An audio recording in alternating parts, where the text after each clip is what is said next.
Welcome, friends.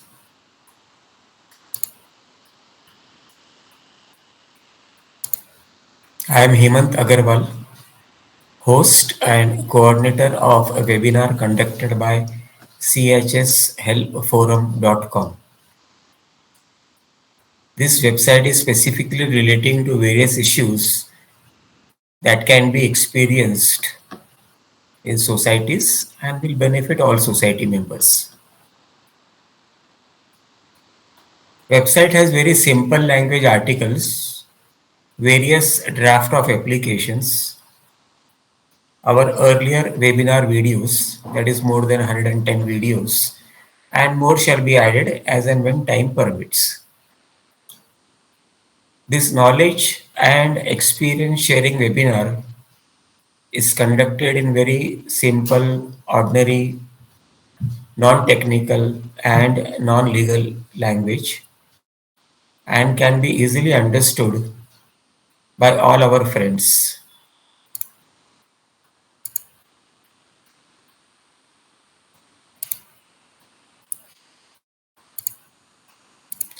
Today's topic is video recording, AGM, that is annual general body meetings, special general body meetings, managing committee meetings कैसे करना है, उसका purposes क्या होते हैं, ट्रांसपेरेंसीज and करना लीगल है या नहीं लीगल है,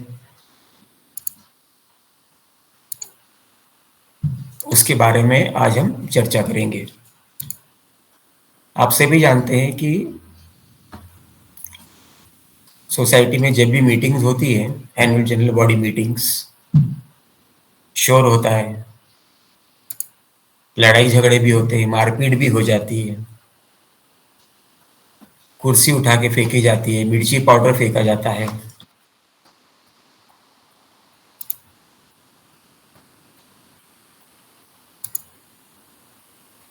कौन सा मेंबर कितना चिल्लाता है, कौन सा मेंबर कितना जनरल बॉडी की प्रोसीडिंग्स को डिस्टर्ब करता है, काम होने नहीं देता है, कोई प्रपोजर और होता है, रिकॉर्ड कोई और हो जाता है, सेकेंडर कोई और होता है, रिकॉर्ड हो जाता है, गलत रेजोल्यूशंस कई बार रिकॉर्ड हो जाते हैं, जानबूझ के भी होता है, कई बार टिपिकली जानबूझ के ज्यादा होते हैं, और अनजाने में या गलती से भी होता है।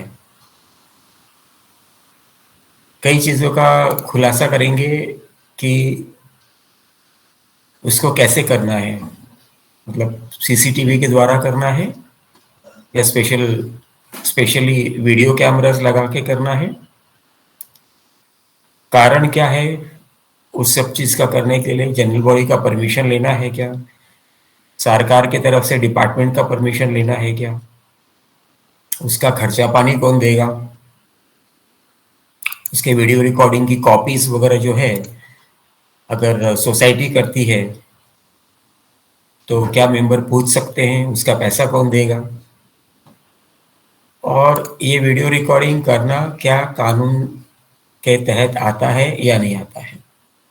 ये सब के लिए चर्चा करने के लिए वी हैव इनवाइटेड, आज के स्पीकर हैं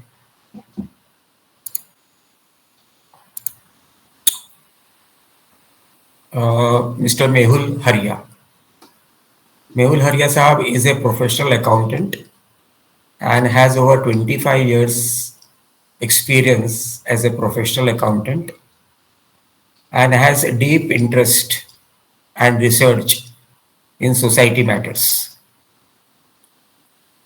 Welcome, Mr. Mehul Haria, sir. Please take over and share your knowledge and experiences relating to today's topic. Thanks. Please go ahead, sir. Thank you, sir. नमस्ते Agarwal sir and all participants जिन्होंने join किया है। पहले तो सबको India ने एक बड़ी विक्ट्री की है, ये वर्ल्ड कप जीतकर, इसकी हम लोग सब खुशी मना रहे हैं। और let's start with our today's topic about annual general meeting and video recording. Sir, आज की दुनिया में हम ऑलमोस्ट दिन के मेरे को लगता है 2 से 3 घंटे हम लोग वीडियोस और ये सब देखते हैं, फेसबुक, ट्विटर और मोबाइल पे हम लोग टोटली उसमें ऑक्यूपाइड है।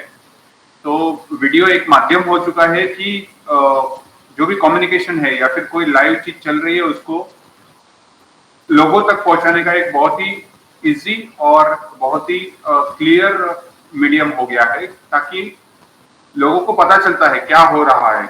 अब वो दिन कोई एक ब्रिज गिरा तो उसका वीडियो बन गया, जिस दिन बहुत ज्यादा बारिश हुई मुंबई में तो वो गिरा तो उसका वीडियो आ गया, और वो वीडियो वायरल हो जाता है, वायरल होता है और वो पहुंच जाता है ऊपर तक, मीडिया तक पहुंचता है, दुनिया तक पहुंच जाता है। तो वीडियो की जो वीडियोग्राफी करने की जो एक जो बोलते हैं कि उसकी जो मेन कॉम्पिटेंस है, उसकी जो उसकी ताकत है वो बहुत ही जबरदस्त है, जो कि लोगों को बहुत अच्छी तरह पॉजिटिवली हेल्पफुल हो रहा है। जैसे कि आज का टॉपिक जनरल बॉडी के ऊपर है, तो थोड़ा सा टेक्निकल पार्ट लेके हम ये वापस ये वीडियो रिकॉर्डिंग के इसके मुद्दे पर हम चर्चा करेंगे और आपको इसके बारे में जानकारी देंगे। सबसे पहले एजीएम होती है, तो एजीएम के लिए जो प्री रिक्विजिट है कि एजीएम की नोटिस देनी होती है, जो 14 क्लियर डेज की नोटिस का प्रावधान दिया गया है। और 14 क्लियर डेज अगर हम मानते हैं तो जिस दिन नोटिस इश्यू हुआ और जिस दिन मीटिंग है उस दोनों को एक्सक्लूड करना, उसको छोड़ देना है।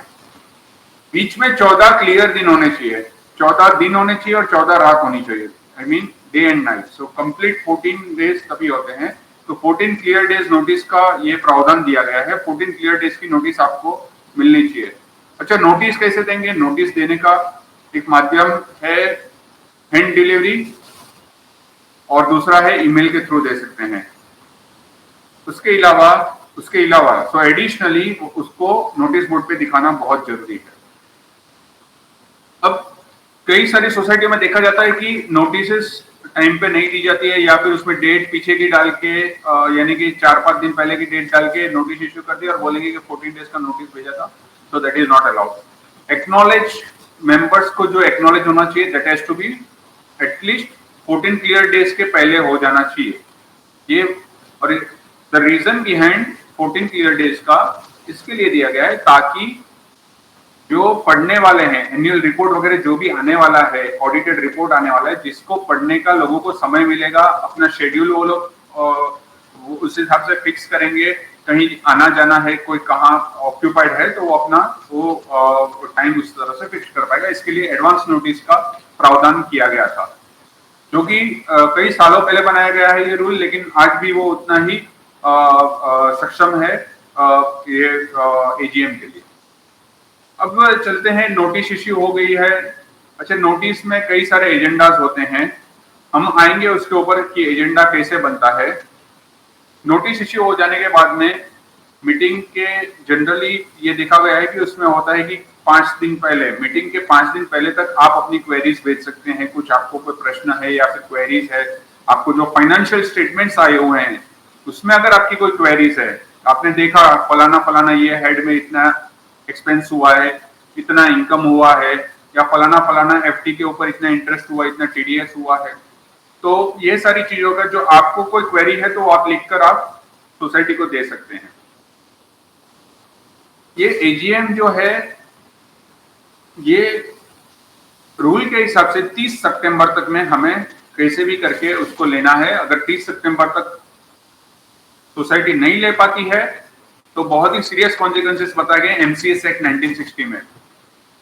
सेक्शन 75 इसके लिए बहुत ही बेटर यानी बेस्ट सेक्शन है, और 75 में बताया गया 30 सितंबर विद इन 4 मंथ्स आपको ऑडिट खत्म करना है, यानी 31 मार्च को आपका साल खत्म होगा, उसके 4 महीने में यानी कि 31 जुलाई तक में आपको ऑडिट खत्म कर देना है।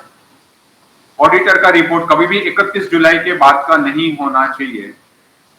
अगर वो बाद का है तो कमिटी ने उसके लिए प्रायर परमिशन लेनी जरूरी है। उसके बाद में आपको कमिटी अपनी मीटिंग में उसको डिस्कस करेगा ऑडिट रिपोर्ट को, और उसके ऊपर अपना जो भी कमेंट्स है या फिर जो भी उसके लिए प्रिपरेशन करना है वो करेगी। उसके बाद वो 30 सितंबर तक में लोगों के लिए यानी उसको एजीएम कंडक्ट करनी है। एजीएम में आने के लिए हम लोग कौन से सेक्शंस देखते हैं, तो सेक्शन 75 जो कोर सेक्शन है जो इसके लिए बनाया है, बायलॉ 95, 96, 97, 98, ये टेक्निकल, इसमें काफी सारी डिटेल्स आपको मिल जाएंगी। जो लोग इंटरेस्टेड है वो इसको ये सारे इन डेप्थ पढ़ सकते हैं। लेकिन मैं आज फोकस पूरा डिस्कस करना, टाइम लिमिट के कारण सब कुछ डिस्कस करना पॉसिबल नहीं हो पाएगा। 75 के 4-5 मुद्दे जो हैं वो बहुत ही क्रूशियल है। सहकार सोसाइटी में हम लोग रहते हैं, सहकारी सोसाइटी में, तो सहकार में ट्रांसपेरेंसी बहुत जरूरी है, क्योंकि the conduct of the society is with the managing committee. Managing committee के पास पूरा सोसाइटी का अफेयर्स का कंट्रोल उनके पास है। अब उन्होंने कैसे लोगों को, they are working as a trustee, they are trustees of the society, they are working as a trustee in the trust capacity, वो लोग काम कर रहे हैं। लेकिन उन्होंने सही काम किया नहीं किया है वो देखने का ये एक मौका है लोगों के लिए, यानी जो मेंबर्स हैं उनके लिए ये एक ही मौका है कि एजीएम में आप उनको उनकी परफॉर्मेंस को आप एनालाइज कर पाएंगे और देख पाएंगे क्या परफॉर्मेंस हुआ है वो देख पाएंगे। आते हैं सेक्शन 75 में जो कोर है, वैसे उसमें 8 अलग अलग चीजें बताई गई है कि क्या क्या होना चाहिए। सबसे पहला होता है, सबको मालूम है, read and confirm the minutes of the previous meeting. Previous meeting में कुछ डिस्कशंस हुए हैं, उसके ऊपर कोई ऑब्जर्वेशंस आए हैं तो उसके ऊपर यहाँ पे डिस्कशन होगा और वो मिनट्स को अप्रूव किया जाएगा, या फिर जो ऑब्जर्वेशंस आए थे कमेटी के पास उसके लिए उसका डिस्कशन किया जाएगा और उसके ऊपर खुलासा दिया जाएगा और फाइनली उसको अप्रूव किया जाएगा। वो मिनट्स वहां पे लॉक होंगे और वो लॉक हो जाने के बाद में एक रूल बुक बन गई, वो एक परमानेंट आपका एक अडॉप्टेड रूल बन गया है वो। उसके बाद आपको आता है एनुअल रिपोर्ट। एनुअल रिपोर्ट देना है, then plan for disposal of surplus, list of amendment. इसमें से जो इंपॉर्टेंट थिंग है, एनुअल रिपोर्ट जो मैनेजिंग कमेटी बनाएगी, एनुअल रिपोर्ट अपना परफॉर्मेंस देगी कि भैया हमने ये पूरे साल में ये फलाना फलाना काम किया, ये फलाना फलाना केसेस हुआ था, फलाना फलाना केसेस सॉल्व किया, ये हमने प्रगति विकास के जो कार्य किए हैं उसका थोड़ा सा ब्रीफ देंगे। 1-2 पन्ने का एनुअल रिपोर्ट होगा जो मेंबरों को पूरे साल में क्या हुआ है, एनुअल एक्टिविटी क्या क्या हुई है, उसका एक समरी रिपोर्ट वो मैनेजमेंट अपने हिसाब से देगा। बाद में जो इसमें 6th आइटम है 75(1)(6) में, जो 75(2)(6) में जो मेन आइटम है वो ऑडिट रिपोर्ट आता है। ये ऑडिट रिपोर्ट है जो कि एक बोलते हैं तलवार की धार जितना ये पावरफुल टूल है। ये ऑडिट रिपोर्ट को लोग इसे बहुत डीप में देखना चाहिए, क्योंकि ऑडिट रिपोर्ट में कई सारी गलतियां आपको, यानी आपके मैनेजमेंट में क्या गलतियां है, इरेगुलरिटीज है, मिसअप्रोप्रिएशन है, वो सारी डिटेल आपको इस रिपोर्ट में, ऑडिट रिपोर्ट में मिलेगी। ऑडिटर जो है वो थर्ड पार्टी है, इंडिपेंडेंट प्रोफेशनल बंदा है जो आपके सोसाइटी के अफेयर्स को चेक करता है रिकॉर्ड्स के साथ, जो आपके वाउचर्स है, बिल्स है, आपके बैंक्स के साथ जो करस्पॉन्डेंसीज है, बैंक के बैंक बुक्स है, उसके साथ वो उसको चेक करता है। इससे क्या होता है, ऑडिट रिपोर्ट एक जो बोला जाता है एक प्रोसेस है जिससे आपको ऑडिट रिपोर्ट से कई सारी चीजें मिल जाती है और आपको पता चलता है कि आपका पैसा कहां पर कैसे कैसे यूज हो रहा है, और अगर आपका रिजर्व्स है तो वो कहां पर अभी पार्क हुआ है, यानी कि फिक्स्ड डिपॉजिट्स में है, मेंबर से कितना लेना निकलता है, ये सारी चीजें आपको उसमें ऑडिट में मिलती है। तो ये बहुत ही हम मेंबर्स की ये जिम्मेदारी बनती है कि हम ऑडिट रिपोर्ट को बहुत डीपली पढ़ें और हर एक पेज उसके इंपॉर्टेंट है। हर एक page, part A, part B, form number 1, सबसे क्रूशियल आता है जनरल रिमार्क जो पार्ट सी में होता है, जिसमें मोस्ट ऑफ द जो इरेगुलरिटीज है वो उसमें बताई जाती है। तो ऑडिट रिपोर्ट को देखना वो आपकी एजीएम के पहला की आपकी तैयारी होनी चाहिए, उसको रीड कर लेना चाहिए ताकि आप एजीएम के दरमियान उसके ऊपर कोई प्रश्न उत्तर है आपको या फिर any question answer you can ask during the AGM, and even you can raise the question prior to the AGM by writing to the managing committee. Next is audit report के बाद आता है रेक्टिफिकेशन रिपोर्ट, जो कि एक बहुत ही, यानी previous audit हो गया, उसमें जो जो रिमार्क आए थे, पार्ट सी में जो आया था उनको रिमार्क्स आए थे, वो रिमार्क के ऊपर कमिटी ने क्या एक्शंस लिए, जो डिफेक्ट्स बताए गए थे उसके ऊपर उसको डिफेक्ट्स को रेक्टिफाई करना वो कमिटी की जिम्मेदारी है। और ये रेक्टिफिकेशन रिपोर्ट जो होता है ये सबमिट होता है रजिस्ट्रार के पास। उसमें 4 कॉलम्स दी जाती है, 4 इंपॉर्टेंट कॉलम्स है। पहले होता है रिमार्क्स, जो आपके ऑडिटर ने आपको दिया है कि भैया ये फलाना फलाना 1500 से ऊपर का कैश का खर्चा किया है, ऐसा समझ लीजिए। For example I am taking that, एक ये दिया रिमार्क कि 1500 के ऊपर। उसका नेक्स्ट कॉलम होगा एक्सप्लेनेशन। मैनेजिंग कमेटी उसके ऊपर अपना अभिप्राय देगी कि भैया हमसे 1500 का खर्चा हो गया था, आगे से हम ध्यान रखेंगे कि ये खर्चा ना हो, and we will abide by that rule, henceforth ये मिस्टेक रिपीट नहीं होगी। इस तरह से वो एक्सप्लेनेशन देता है। उसके बाद की जो कॉलम है वो आती है ऑडिटर वापिस ये एक्सप्लेनेशन को चेक करेगा कि इन्होंने जो एक्सप्लेनेशन दिया है वो सही है कि नहीं। 95% ऑफ द सोसाइटी, हमने ऑडिट रेक्टिफिकेशन रिपोर्ट के लिए 1 महीने पहले हमने एक वेबिनार किया था, यही फोरम पे वेबिनार हुआ था, स्पेशल इसके ऊपर ही था, जिसमें ये इन डेप्थ समझाया गया था। लोग इसको रेफर कर सकते हैं, सर के पास से लिंक मिल जाएगी। तो ये रेक्टिफिकेशन रिपोर्ट में ऑडिटर अपना काउंटर रिमार्क देगा कि ये जो एक्सप्लेनेशन दिया है वो एक्चुअली कंप्लाई हुआ है कि नहीं। वो बुक्स वापस चेक करता है कि ये कंप्लायंस हुआ है कि नहीं हुआ है। अब ये हो गया रेक्टिफिकेशन रिपोर्ट। रेक्टिफिकेशन रिपोर्ट भी क्रूशियल है, अगर वो सबमिट नहीं किया तो आपकी कमेटी बर्खास्त हो सकती है। सो बहुत रिस्क है अगर इसको आप सबमिट नहीं करते हैं, आप इसको प्रेजेंट नहीं करते हैं जनरल बॉडी में। देन कम्स नेक्स्ट है जो 7527 का annual budget. 99% of the societies में एनुअल बजट प्रेजेंट नहीं होता है, जो एक बहुत ही सीरियस वायलेशन है। हम किसी से पैसा लेते, जब हमारी फाइनेंस मिनिस्ट्री, जब हमारी state ministry XYZ amount use करना चाहती है, उसके पहले बजट देती है कि फलाना फलाना इतने लाख करोड़ रुपए हमने अपना डिफेंस के ऊपर डाले, इतने लाख करोड़ रुपए हमने ये एग्रीकल्चर के ऊपर लगाए, इतने लाख करोड़ हमने बैंकिंग के ऊपर लगाए। सो ये एक बजट होता है जिससे हमें ये पता चलता है, यानी आम लोगों को, आम मेंबर्स को ये पता चलता है कि पैसा कैसे यूज होने वाला है, आपका आने वाले फाइनेंशियल ईयर में आपका पैसा कैसे यूज होने वाला है। तो ये बजट का जो प्रोविजन है ये भी बहुत ही इंपॉर्टेंट प्रोविजन है। और मेंबर्स और ये जो पार्टिसिपेंट्स है सबको रिक्वेस्ट करूंगा कि आप अपनी सोसाइटी से बोलिए मैनेजिंग कमेटी को कि फाइनेंशियल बजट कंपल्सरीली आप प्रेजेंट करिए। अगर वो नहीं करते हैं, अभी तक नहीं किया है तो चलेगा, हम उसको लेट गो करते हैं, लेकिन आगे से फाइनेंशियल बजट आप प्रेजेंट करिए, ताकि एक गाइडलाइन होगी कि आपको इतना ही खर्चा करना है, हाउसकीपिंग में इतना खर्चा करना है, सिक्योरिटी में इतना खर्चा करना है, रिपेयर्स में इधर तक खर्चा करना है। बजट क्या होता है, एक कंट्रोल आ जाता है मैनेजिंग कमेटी के ऊपर कि ये गाइडलाइन इतने अमाउंट में हमको पूरा साल चलाना है।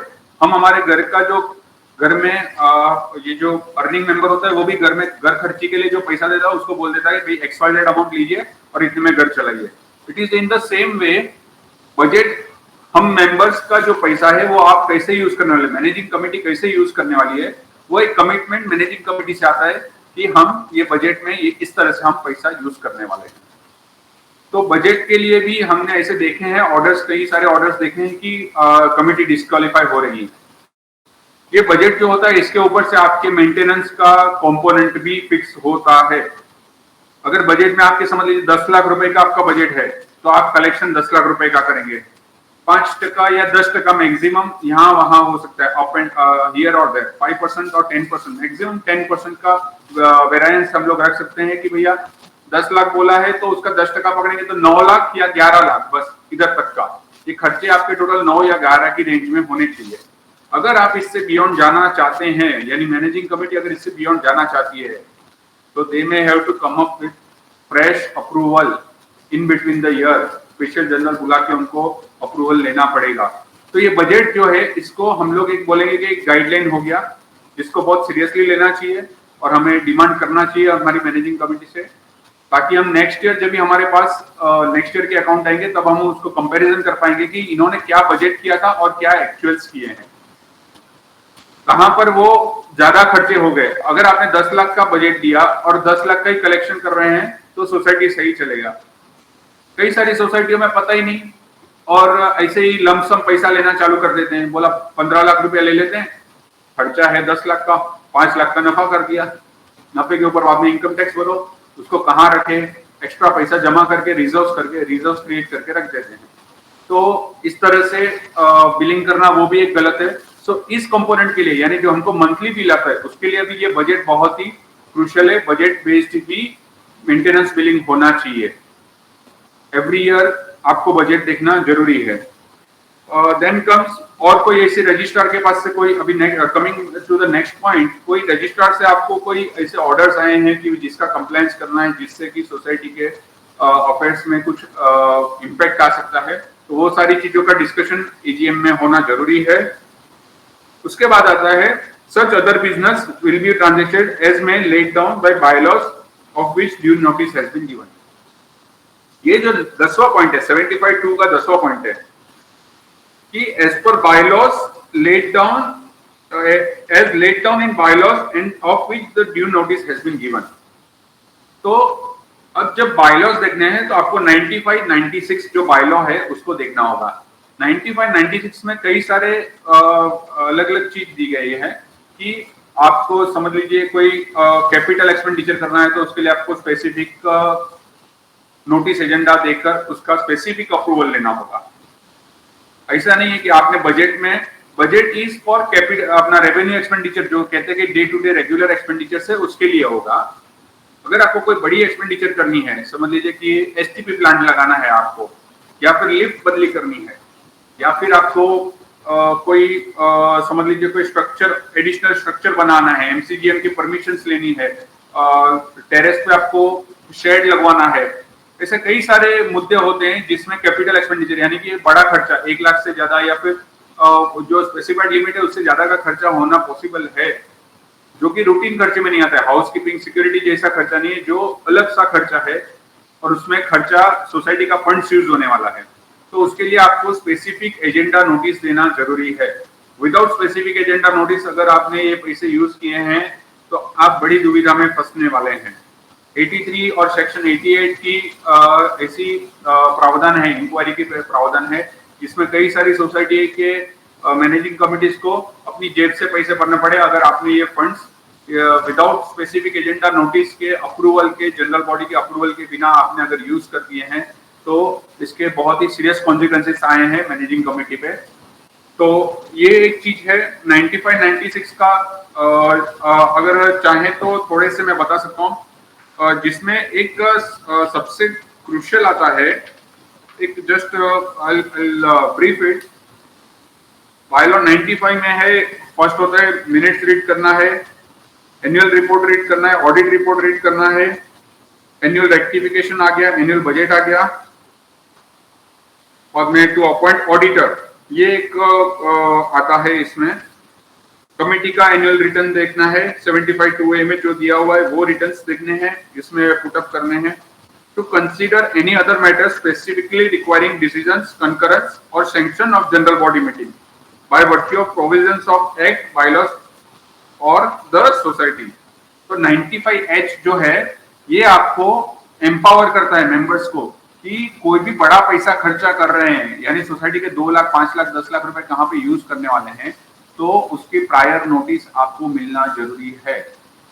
एंड सिर्फ नोटिस दे दिया कि हमको ये खर्चा करना है, नहीं, उसमें आपको फैक्ट्स एंड फिगर्स भी देने हैं कि भैया ये हमको समझ लीजिए कि टेरेस पे हमको शेड लगाना है तो इसके लिए 4 लाख रुपए खर्चा होने वाला है, जिसके लिए हम लोग मेजर रिपेयर फंड या फिर हमारे पास जो रिजर्व है वो यूज करने वाले हैं।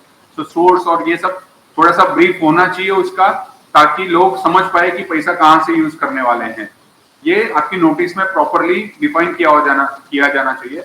बायलॉ 95H जिसको नोट करके रख देना चाहिए, क्योंकि कई मोस्ट ऑफ द केसेस में देखा गया है कि उसकी प्रॉपरली नोटिस नहीं दी जाती है और बाद में वो सारी चीजें डिस्प्यूट्स में जाती है। एंड देन जो बोलते हैं कि बाद में legal expenses and everything starts वो डिस्प्यूट्स के कारण। बाद में आता है to consider any other important, ये बायलॉ 95 की मैं बात कर रहा हूँ कि कोई आपके पास रजिस्ट्रार, गवर्नमेंट अथॉरिटी और किसी भी कलेक्टर या लोकल अथॉरिटी से किसी से आपको कोई नोटिस आई हैं तो वो डिस्कस करनी है। जितने भी केसेस हुए हैं सोसाइटी में ये जनरल बॉडी के सामने रखना बहुत जरूरी है। ये देखा गया है कि मैनेजिंग कमिटीज कई सारी नोटिस आती है रजिस्टर की, हर महीने कुछ ना कुछ फॉरवर्ड करते हैं। एक बंदा कंप्लेंट कर रहा है, 2 बंदे कंप्लेंट कर रहे हैं, उसकी नोटिस आ रही है, उसका जवाब देते जा रहे हैं, लेकिन वो लोगों को पता ही नहीं क्या चल रहा है क्या नहीं चल रहा है। तो जितनी नोटिस आती है या फिर कोई ऑर्डर्स पास हो रहे हैं, ये सारी चीजें और लोगों को जानना जरूरी है। तो इसको जनरल बॉडी में रखना जरूरी है bye virtue of bylaw 95I। अच्छा, इलेक्शन लगने वाला है तो वो भी डिक्लेयर करना पड़ेगा आपको कि भाई ये साल में कमिंग ईयर में आपका इलेक्शन लगने वाला है, तो 95I में आपको डिक्लेयर करना होगा कि ये इलेक्शन ऐसे लगने वाला है, तो इसमें ये इतने समय में आपका इलेक्शन भी होगा, तो लोग उसके लिए तैयारी करना शुरू करेंगे। यानी इसका formally it has to be declared in the ये एजीएम में बताना है। उसके बाद में जो आता है 95K, any other matter with the permission of the chair. अब ये जो मुद्दा है 95K जो मुद्दा है, यहां पे कई बार देखा गया है कि मैनेजिंग कमिटीज लीनियंसी लेकर कई सारे मैनिपुलेशंस कर लेते हैं। Any other matter with the permission of the chair but which does not require prior notice. ये इसमें दिखा, रेगुलर एजेंडा खत्म होने के बाद में ये लिया जा सकता है, लेकिन जिसको नोटिस देना जरूरी है, यानी कि हमने ऊपर देखा 95A से लेके J तक जो है वो सारी स्पेसिफिक नोटिस होनी चाहिए कि भैया ये काम हम करना चाहते हैं। एनी अदर मैटर में कौन सी मैटर्स आएंगी जिनके लिए A से J वाला जो मैटर है वो नोटिस देना जरूरी नहीं है, वैसी छोटी छोटी मैटर ली जा सकती है। लेकिन कई सारी सोसाइटियों में एनी अदर मैटर में बड़े बड़े डिसीजन ले लिए जाते हैं। बोलेंगे हमको मेजर रिपेयर करना है, 10 लाख का खर्चा करना है, ले लिया any other matter with the permission of the chair में। मीटिंग के मिड से शायद लोग जाना शुरू हो जाते हैं, मीटिंग बहुत लंबी चली है, लोग थक गए हैं, लोग निकलना चालू हो जाते हैं। जब तक लास्ट एजेंडा आता है तब तक जो कोरम होती है वो ऑलमोस्ट बहुत कम हो जाती है, और तब मौका देखकर चौका मारने का मैनेजिंग कमेटी सोच लेती है और ऐसे रिजोल्यूशन पास कर लेती है कि भाई हमने तो परमिशन ले ली, 20 लाख का खर्चा करना है, 25 लाख का खर्चा करना है, 5 लाख का खर्चा करना है, और वो बोलेंगे कि भाई हमने तो परमिशन लिया था जनरल बॉडी का।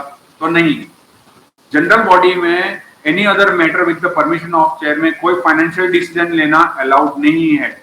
चेयरपर्सन की सिर्फ इतनी जिम्मेदारी बनती है उसके, वो ऐसी ही चीजों को परमिशन दे सकते हैं जो मेंबर्स से आई हुई है। यानी कि आपने जो क्वेरीज दी है एजीएम के 5 दिन पहले आपने क्वेरीज दी है या फिर इन बिटवीन द ईयर आपने कोई क्वेश्चंस किए हैं, उसके उत्तर वो दे सकते हैं। अपने उठाए हुए यानी खुद के प्रपोजल्स वो वहां पर नहीं रख सकते भाई हमें यहाँ 5 लाख यूज करना है, because that is initiative of managing committee. Managing committee अपना इनिशिएटिव वहां पर नहीं रख सकता कि हमको यहाँ पे 5 लाख यूज करना है, हम लोग को यहाँ 10 लाख करना है। Please understand, any other matter with the permission of the chair में मेंबर्स की जो क्वेरीज है वो एड्रेस होगी, और वो चेयरपर्सन नॉन फाइनेंशियल होगी, वो उस तरह की जो भी चीजें हैं उसके ऊपर डिस्कशन कर सकता है। तो ये थोड़ी सी एजेंडा के ऊपर जो थोड़ी बात हुई है, क्योंकि पूरी जो मीटिंग चलनी है वो इसके एजेंडा के ऊपर चलनी है। अगर एजेंडा आपका सही नहीं है तो आपकी मीटिंग भी सही नहीं होगी। लोग कई सारी मैनेजिंग कमिटियां नोटिस में मिस्टेक्स कर देती हैं और फिर उसको सालों साल तक डिस्प्यूट चलते रहते हैं, कोर्ट कचहरियों में जाना पड़ता है, मिसअंडरस्टैंडिंग्स हो जाती हैं। अच्छा, ये नोटिस के नीचे एक नोट दिया जाता है कि अगर आधे घंटे में यानी with in half an our अगर कोरम नहीं हुआ, कोरम की संख्या जो है वो 20 बताई गई है, 1/5 ऑफ द मेंबर, यानी 100 मेंबर की सोसाइटी है तो 20 लोग होने चाहिए। 50 लोग की सोसाइटी है तो 1/5 हुआ तो 10 लोग होने चाहिए। मैक्सिमम अप टू 20 लिखा गया है, यानी समझ लीजिए 400 मेंबर की सोसाइटी है तो उसके 1/5 होंगे 80 लोग हो गए, तो 80 नहीं, उनके लिए 20 का कोरम मस्ट हो गया। अगर आपको मीटिंग शुरू करनी है तो 400 वाले मेंबर्स हैं, उनको 20 मेंबर्स आ गए तो देन चेयरमैन कैन से अब मीटिंग शुरू हो रही है and then only meeting can be initiated, start कर सकते हैं। अगर कोरम नहीं है, 20 लोग नहीं है, यानी या 1/5 और 20 मेंबर्स नहीं है, विच एवर इज हायर, वो नहीं है, तो अगर हाफ एन आवर के पहले नोटिस अगर आपने मीटिंग चालू कर दी तो ये पूरी मीटिंग डिसॉल्व होने का प्रावधान है। आपका अगर ये मैटर कोर्ट में जाता है तो वो पूरी मीटिंग कैंसिल हो सकती है। तो मैनेजिंग कमेटी और मेंबर्स दोनों ने ये ध्यान रखना है कि कोरम है कि नहीं। देखिए रजिस्टर में देखिए 20 लोग आ गए हैं, नहीं आ गए, 1/5 मेंबर आ गए, नहीं आ गए हैं, तो मीटिंग स्टार्ट न करें। हाफ एन आवर के बाद मीटिंग कैन बी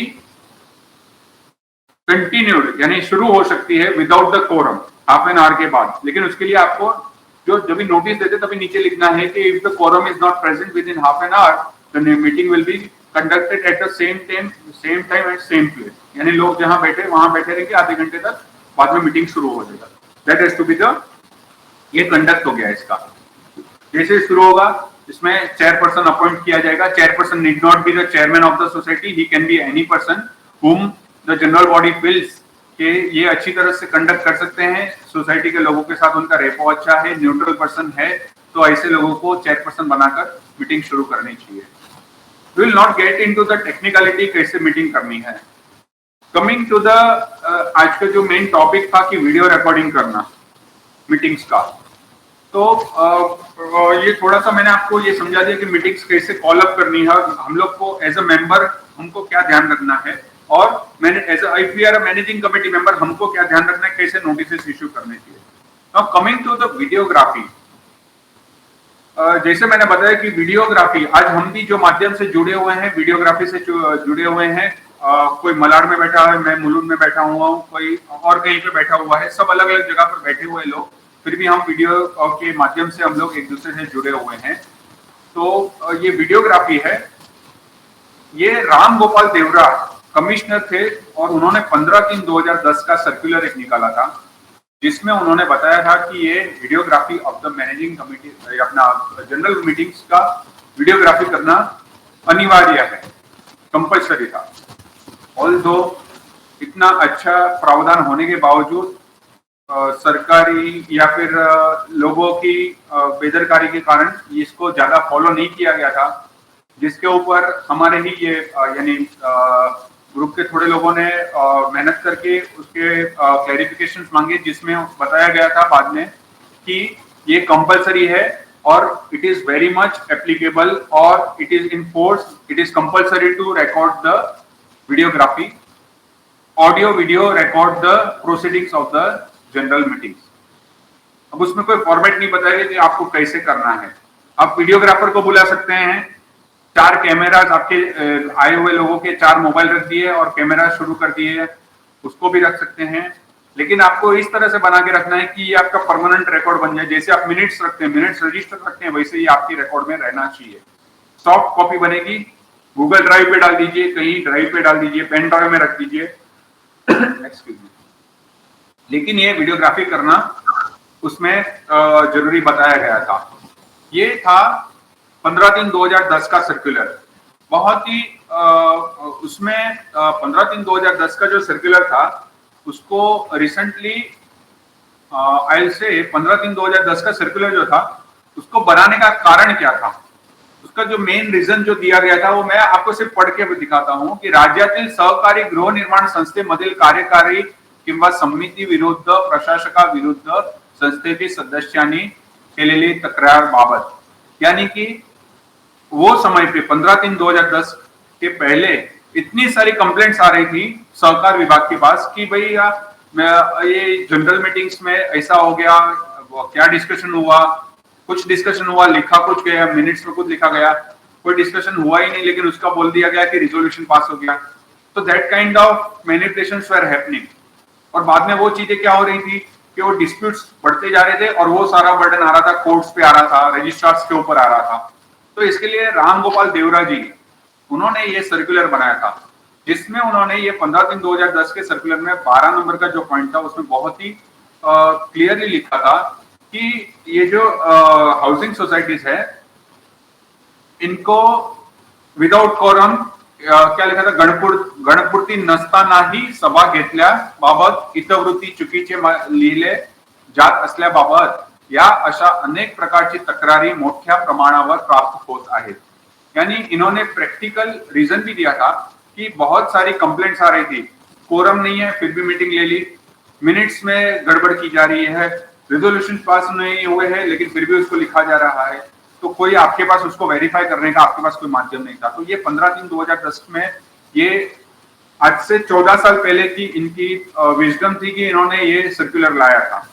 इसके ऊपर कई सारी आरटीआई हुई और एक कैंपेन चला और उसके बाद में सहकार विभाग से क्लैरिटी आई थी कि भाई ये कंपलसरी है।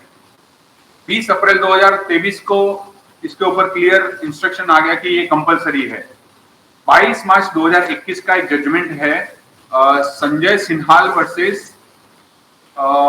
जलवायु विहार ACHS लिमिटेड, जिसमें कोऑपरेटिव कोर्ट ने बोला है कि 5 साल तक आपको ऑडियो वीडियो रिकॉर्ड करनी है आपकी जनरल मीटिंग्स को, और इसकी कॉपी आपको हर मेंबर को देनी है। अगर हर मेंबर नहीं चाहता है तो एटलीस्ट जो आपके पास रिक्वेस्ट करता है उसको देनी है। यानी वो लोग अपने रिकॉर्ड में रखेंगे, सोसाइटी अपने रिकॉर्ड में रखेगी, जिसको जरूर है वो आके मांगेगा कि भैया मेरे को चाहिए, तो उसको आपको देनी पड़ेगी फ्री ऑफ कॉस्ट। सिर्फ जो आपकी पेन ड्राइव होगी वो आपको लेके जानी पड़ेगी, आपको देनी है। इस तरह का ये सर्कुलर बना था। ये सर्कुलर को बहुत ही पावरफुल सर्कुलर था, लेकिन 4 मई 2023 को श्री अनिल कौड़े साहब जो कमिश्नर थे, उन्होंने एक सर्कुलर निकाला और एक शब्द डाल दिया अपने सर्कुलर में कि 15/3/2010 का सर्कुलर हमने कैंसिल कर दिया।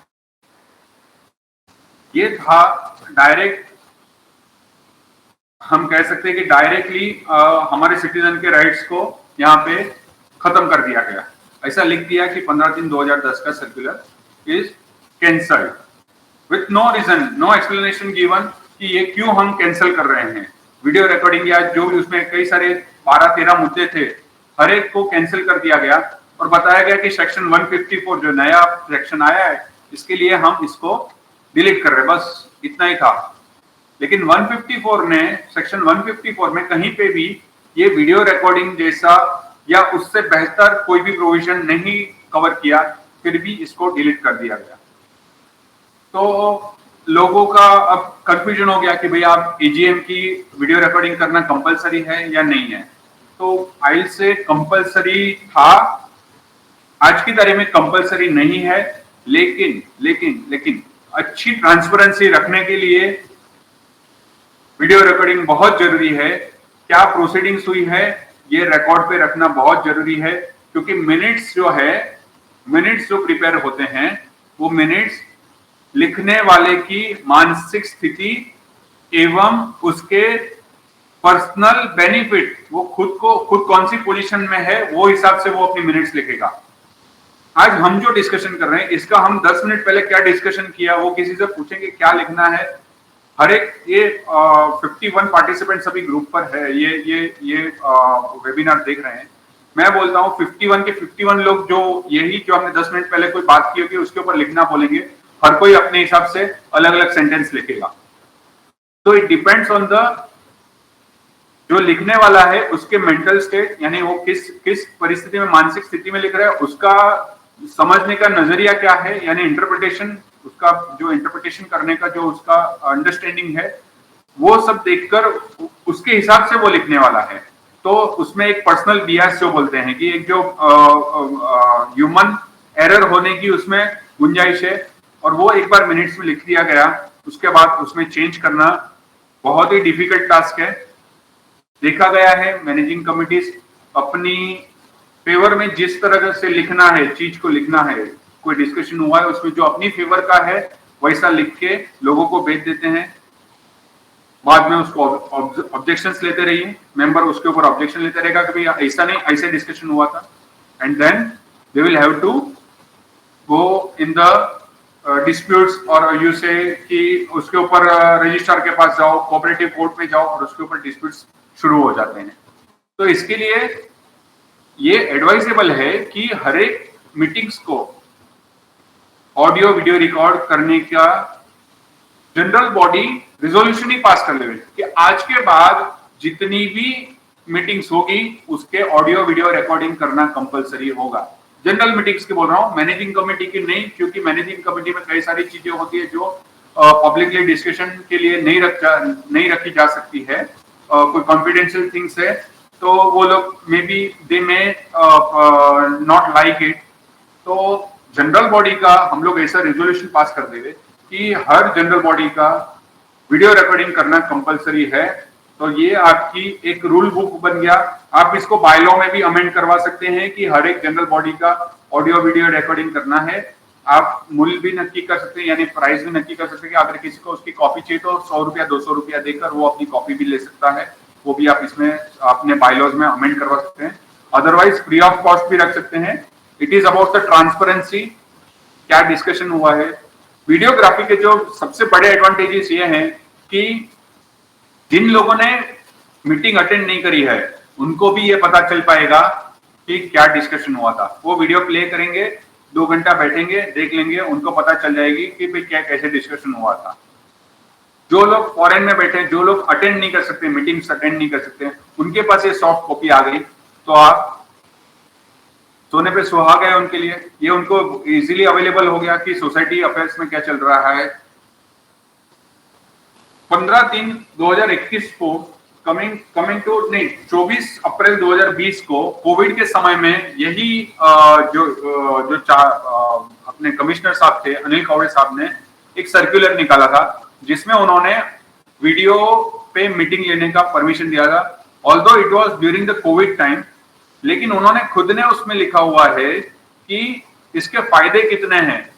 वीडियो रिकॉर्डिंग करना और वीडियो मीटिंग्स लेने में, यानी ऑनलाइन मीटिंग्स लेने में फायदे कितने हैं वो उसमें दिखाया था कि सोशल डिस्टेंसिंग मेंटेन होगा, जो अलग अलग जगह पर हैं लोग वो सब अटेंड कर पाएंगे।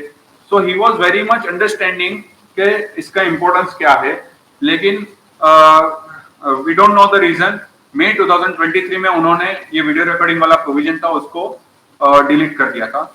लेकिन मेरी ये लोगों से गुंजाइश है, आई विल से नॉट गुंजाइश, लेकिन हम लोग को रिक्वेस्ट करना चाहिए मैनेजिंग कमेटी अपने सोसाइटी को कि आप ऑडियो वीडियो रिकॉर्ड प्लीज करिए ताकि जो भी डिस्कशन हुआ है वो प्रॉपरली लोगों तक पहुंच पाएगा। और आज से 5 साल 10 साल के बाद भी अगर रेफर करना है तो we can see those videos and हम लोग किसी नतीजे पर आ सकते हैं अगर कोई डिस्प्यूट्स इन फ्यूचर होता है। Plus this will be treated as a evidence in the court of law. If any matter goes in the court, it will be treated as an evidence. बहुत ही एक कंक्लूसिव एविडेंस बन जाता है कि क्या discussion हुआ था। जज के सामने जब रखा जाएगा, इवन जज विल नॉट डिनाई कि ये डिस्कशन हुआ था। मिनट्स बुक्स की कई सारी व्हाट्सएप प्लीज म्यूट कीजिए। मिनट्स बुक की एक कई सारी जो बोलते हैं कि डिसएडवांटेजेस है। डिसएडवांटेजेस इन द सेंस कि मैनिपुलेट करना, पेपर निकाल दिया, कहीं पे कोई जगह खाली थी उसमें कुछ डाल दिया, 5 साल 10 साल के बाद कुछ उनके फेवर वाला है डाल दिया। तो इस तरह की जो ये सब घटनाएं होती है वो सब स्टॉप करने के लिए ये वीडियोग्राफी बहुत ही जरूरी है अकाउंटेबिलिटी के लिए। और जो ट्रांसपेरेंट और अच्छी मैनेजिंग कमेटी है दे विल ऑलवेज प्रीफर कि हम ऑडियो वीडियो रिकॉर्ड करें, उसको सोसाइटी की वेबसाइट पे डाल दें या फिर उसकी एक कॉपी हम लोग सोसाइटी के रिकॉर्ड में रख दें या फिर गूगल ड्राइव पे रख दें ताकि ये फ्यूचर में कभी भी लगेगा तो लोग रेफर कर पाएंगे। तो दैट इज एक जो आइडिया है और बातें चल रही हैं। कई एक्टिविस्ट लोगों ने प्रपोज भी किया हुआ है। कमिश्नर साहब रिसेंट अभी जो कमिश्नर साहब दिलीप कौरे साहब आए हैं इनको रिक्वेस्ट भी किया है कि प्लीज आप इसके ऊपर गौर करें और ये ऑडियो वीडियो रिकॉर्डिंग को वापस इन फोर्स लाइए, क्योंकि आज की तारीख में हाई कोर्ट, सुप्रीम कोर्ट की जो क्रूशियल प्रोसीडिंग्स होती हैं, इंपॉर्टेंट केसेस जो होते हैं, जैसे कि एक अपने महाराष्ट्र को लेंगे तो ये जो शिवसेना का जो था एकनाथ शिंदे एंड उद्धव ठाकरे वाला जो केस था उसका लाइव स्ट्रीमिंग हो रहा था। उससे क्या होता है, लोगों को पता चलता है कि क्या चल रहा है क्या नहीं चल रहा है, किस तरह से आर्ग्यूमेंट्स हो रही हैं, क्या बंदे ने क्या बोला है, कैसे उसका डिसीजन, कैसे वो डिसीजन पे आए कि सो इट इज अ क्या बोलते हैं क्लियर कट एविडेंस कि क्या हो रहा है। प्रोसीडिंग्स सीन टू सीन आपको समझ में आएगा। Minutes are just a glimpse, वो छोटा सा एक उसका जो क्या बोलते हैं कि तात्पर्य जो है सिर्फ एंड रिजल्ट जो है वो लिखा जाता है। तो इसलिए वीडियो रिकॉर्डिंग का एक इम्पोर्टेंस है, उसको लोग अपने हिसाब से अपनी सोसाइटी में इम्प्लीमेंट करने के लिए प्रयत्न करने चाहिए। और सरकार विभाग से भी प्रयत्न चालू है कि इसको लीगली करवा दिया जाए, लीगली मैंडेटरी करवा दिया जाए। जैसे हमको मिनट्स लिखना जरूरी है, वैसे ही वीडियो रिकॉर्डिंग करना भी मैंडेटरी कर देना चाहिए। Now going forward, general meeting हो जाने के बाद मैनेजिंग कमेटी की क्या ड्यूटी होती है। जैसे ही जब मीटिंग चालू है तब सेक्रेटरी या फिर मैनेजर कोई बैठा होगा, वो लिखते रहेगा या क्या मिनट्स क्या चल रहा है, डिस्कशन क्या चल रहा है, फलाने ये भाई साहब ने क्या बोला, फलाने भाई ने क्या बोला, इधर किसने कितने लोगों ने वोट किया। एक कोई रिजोल्यूशन पास करना है तो उसमें वोटिंग होगा समझ लीजिए, तो 50 लोगों ने बोला इन फेवर, 20 लोगों ने अगेंस्ट बोला, तो वो काउंट लिखना है तो वो लिखेंगे 50 इन फेवर 20 अगेंस्ट, ऐसे करके होगा। रिजोल्यूशन जनरली देखा गया है कि पास कर दिए जाते without proposer and seconder, so all this resolution are null and void, और इसकी कोई वैधता नहीं है, it is illegal totally.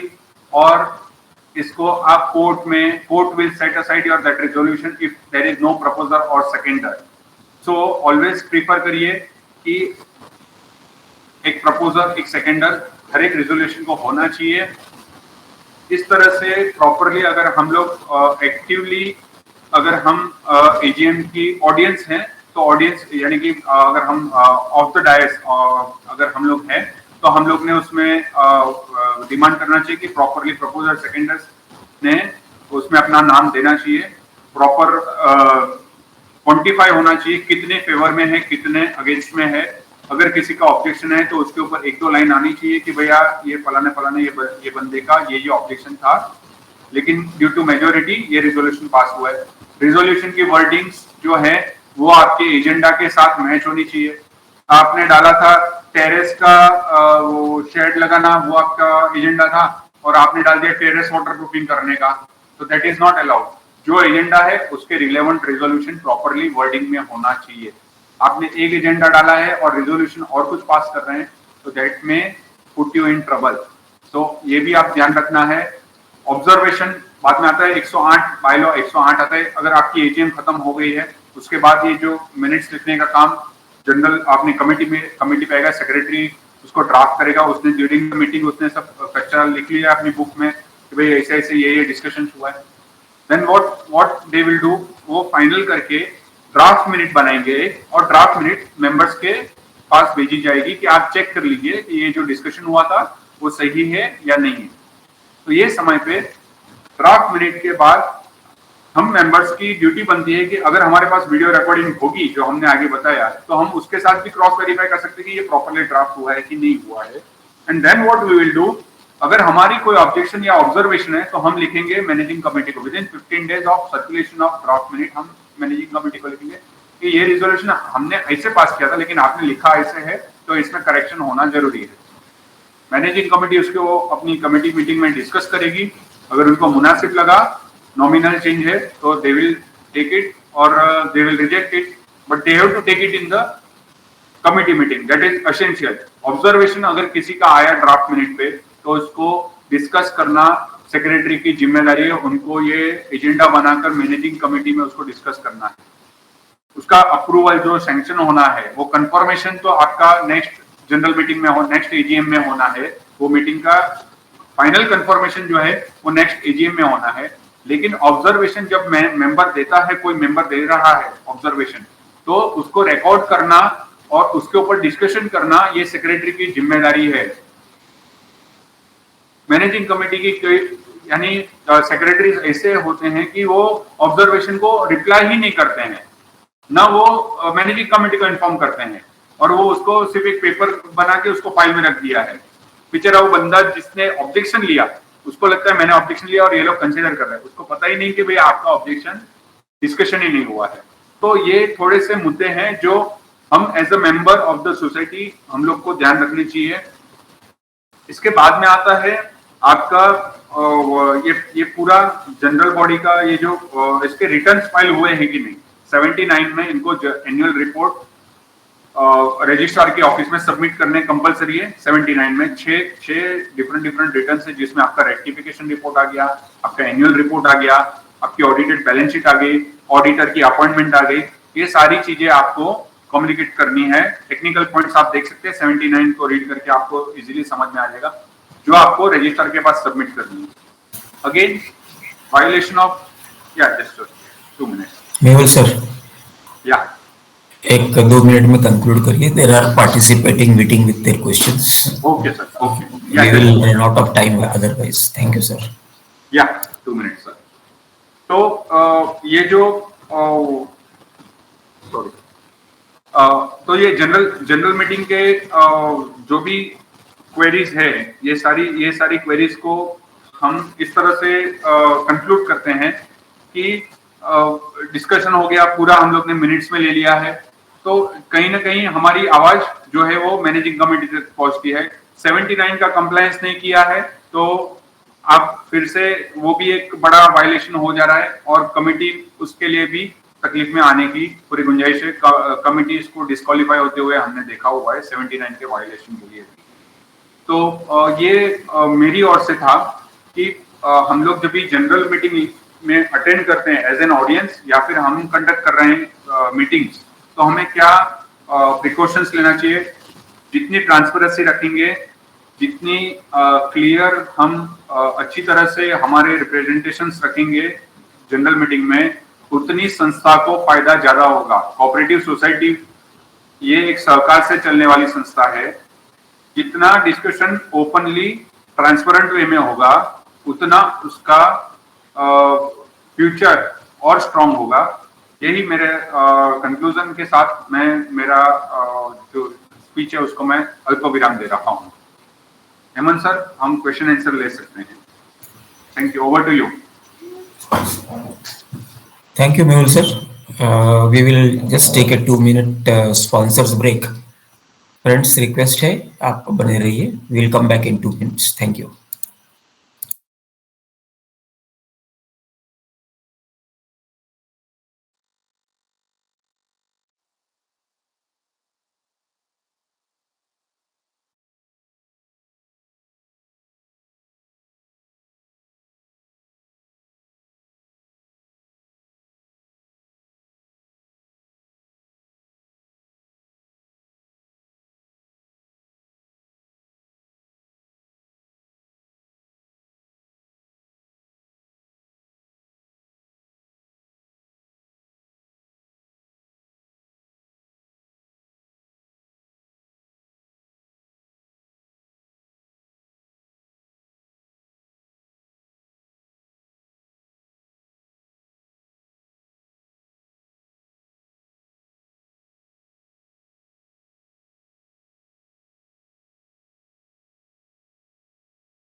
Welcome back, friends.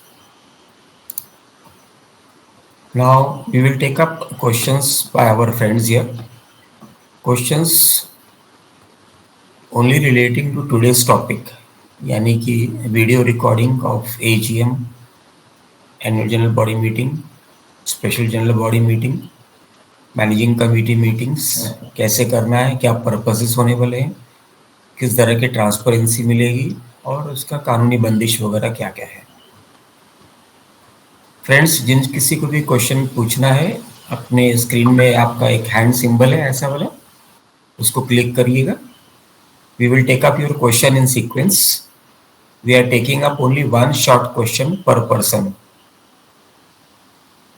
While asking questions, please switch on your video. If your video is not switched on, we are not taking up your questions.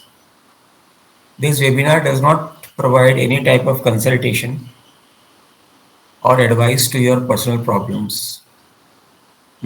Friends may ask questions only relating to today's topic. Knowledge and experience sharing is based on take it or leave it basis without any type of liability or responsibility whatsoever and whichsoever. Mehul sir ने जो बताया अभी, उसके अलावा थोड़ा सा ये समझना ज़रूरी है कि मैनेजिंग कमेटी के पास अधिकार क्षेत्र क्या है इस AGM, SGM और MC मीटिंग कंडक्ट करके उसको रिकॉर्डिंग करने का।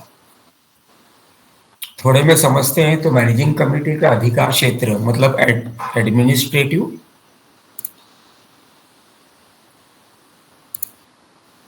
And governing authority,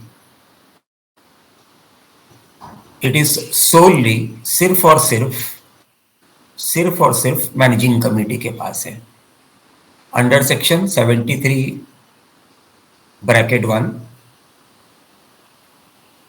under section 154(b)(9) and under section 2(20).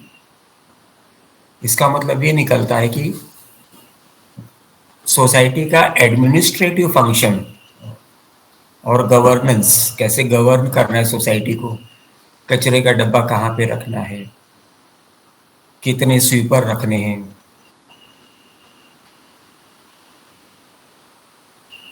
Watchman की टाइमिंग्स क्या होंगे, मैनेजर की टाइमिंग्स क्या होंगे, ऑफिस के टाइमिंग्स क्या होंगे, वगैरह वगैरह, ये जो सब चीज़ें सिर्फ और सिर्फ एडमिनिस्ट्रेटिव और गवर्नेंस अथॉरिटी के अंडर में आता है।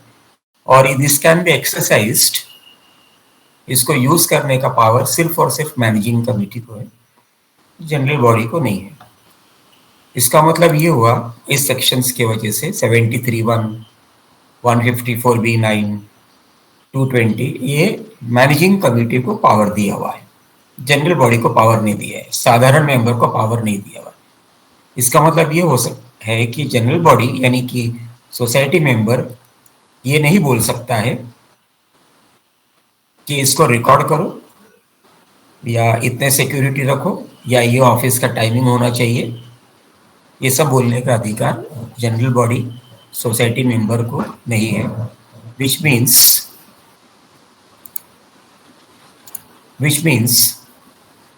कि members have got no right to dictate conditions or terms to managing committee. आपको अगर वीडियो रिकॉर्ड मैनेजिंग कमेटी को अगर करना है, नोटिस में आपको डिक्लेरेशन डालना पड़ेगा, दैट इज एसेंशियल लीगली। अनंत फनन में बगैर बताए हुए आप वीडियो रिकॉर्डिंग नहीं कर सकते हो, क्योंकि बहुत से लोग आते हैं वो नहीं चाहते होंगे कि अपनी छाप, अपना मुखौटा, अपना चेहरा वगैरह वगैरह दिखाए या कोई एविडेंस छोड़े या कुछ भी हो सकता है। सो योर नोटिस, मीटिंग की जो नोटिस होगी उसमें आपको डिक्लेरेशन देना होगा कि meeting proceedings shall be duly video recorded for administrative purposes and for overall interest of the society. ये डिक्लेरेशन देना है तो आप वीडियो रिकॉर्डिंग कर सकते हैं। अगर कोई मेंबर बोलता है कि मैं वीडियो रिकॉर्डिंग करूंगा जनरल बॉडी की, तो उसको या तो डिप्यूटी रजिस्ट्रार से परमिशन लाना है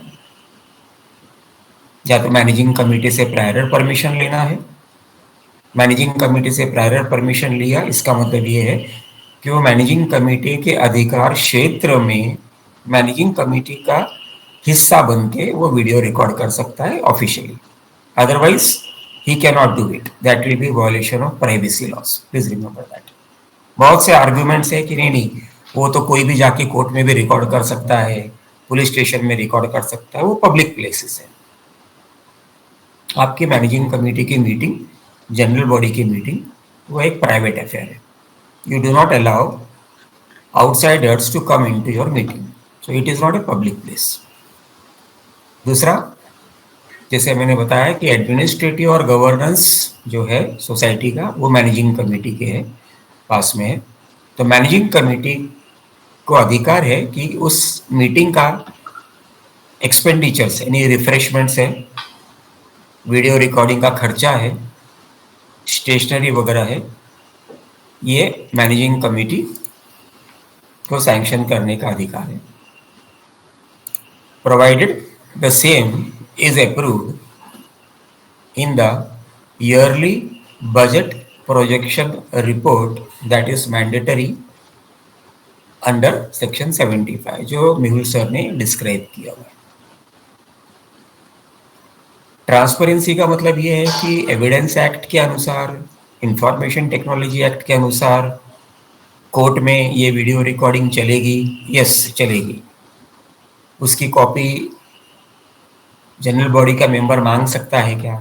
मांग सकता है, प्रोवाइडेड वो वीडियो रिकॉर्डिंग मैनेजिंग कमेटी ने अरेंज किया हुआ है सोसाइटी के खर्चे से। कोई भी खर्चा जो सोसाइटी ने किया हुआ उसकी कॉपी कोई भी जनरल बॉडी मेंबर मांग सकता है। और आपको फनीली ये बता दें कि थर्ड पार्टी दिल्ली में बैठा हुआ आदमी भी ये बोल सकता है कि आपके सोसाइटी में आपका एजीएम हुआ है, इसका वीडियो रिकॉर्डिंग मुझे कॉपी चाहिए। तो आप उस आदमी को रिफ्यूज नहीं कर पाओगे। कई कानून हैं उसमें, आप उस कानून के तहत आप थर्ड पार्टी को आपका वीडियो रिकॉर्डिंग, आपका एनुअल जनरल बॉडी मीटिंग का minutes, notices, AGM, balance sheet वगैरह वगैरह आप थर्ड पार्टी को देने पे भी बात दे रहे होंगे। तो यू कैन नॉट से कि I will not give it to the third party.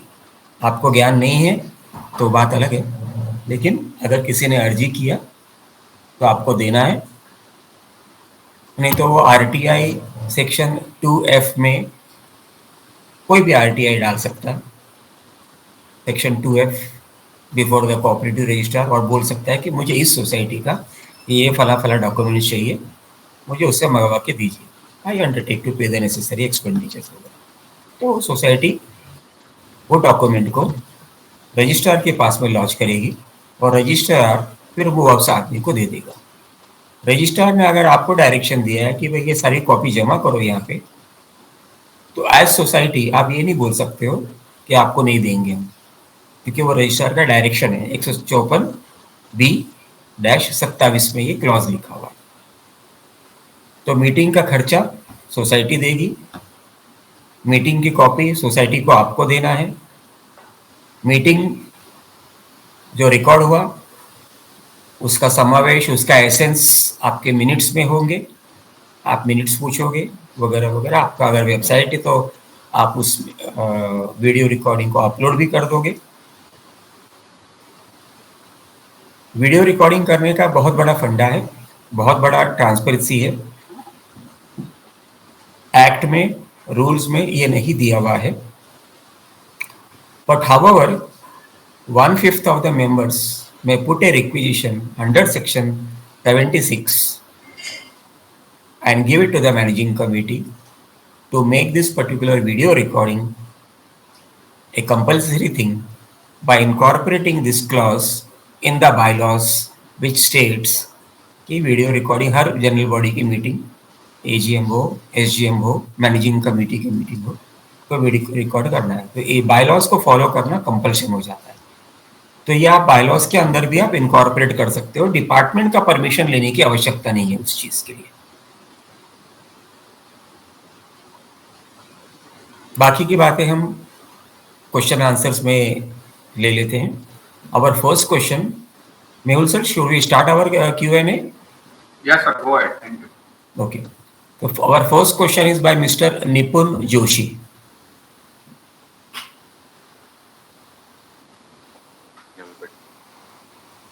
Am I audible?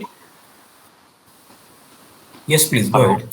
Okay मेरा क्वेश्चन है कि सर जैसे ये 2023 से ये वीडियो रिकॉर्डिंग का जो सर्कुलर आया था कि भाई 2010 का सर्कुलर वो कैंसिल हो गया है, तो अगर मुझे 2022 या 21 का रिकॉर्डिंग सोसाइटी से चाहिए तो क्या मैं सोसाइटी से मांग सकता हूँ? नंबर 1।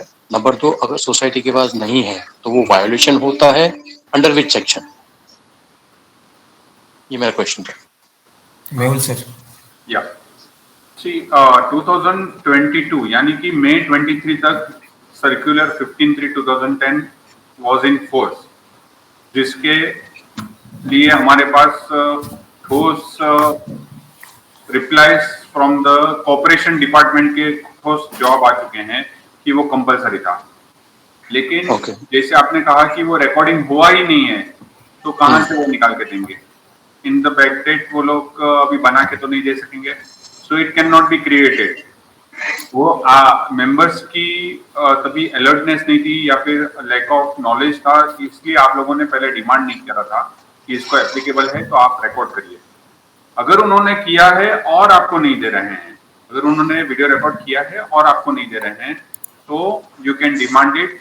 और अगर उनको देना पड़ेगा, क्योंकि 22 मार्च 2021 का, जिसका मैंने ऑलरेडी जिक्र किया, संजय सिन्हा वर्सेस जलवायु विहार CHS लिमिटेड पवई में है, जिसके बारे में कोऑपरेटिव कोर्ट ने ऑलरेडी ऑर्डर दिया है कि 15 दिन 2010 के सर्कुलर के हिसाब से वीडियो रिकॉर्डिंग हर मेंबर को मिलना उनका राइट है।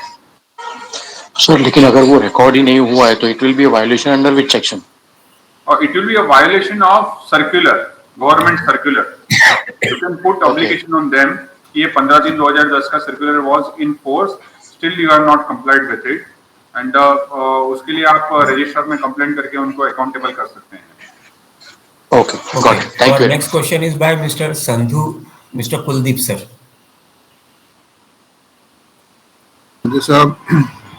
Good evening, everyone. So my question is that when in a special general body meeting or annual general body meeting, a resolution is passed, that resolution, the coming in force of that resolution is with effect from the day it has been passed, or when the final minutes of the general body are issued by the society.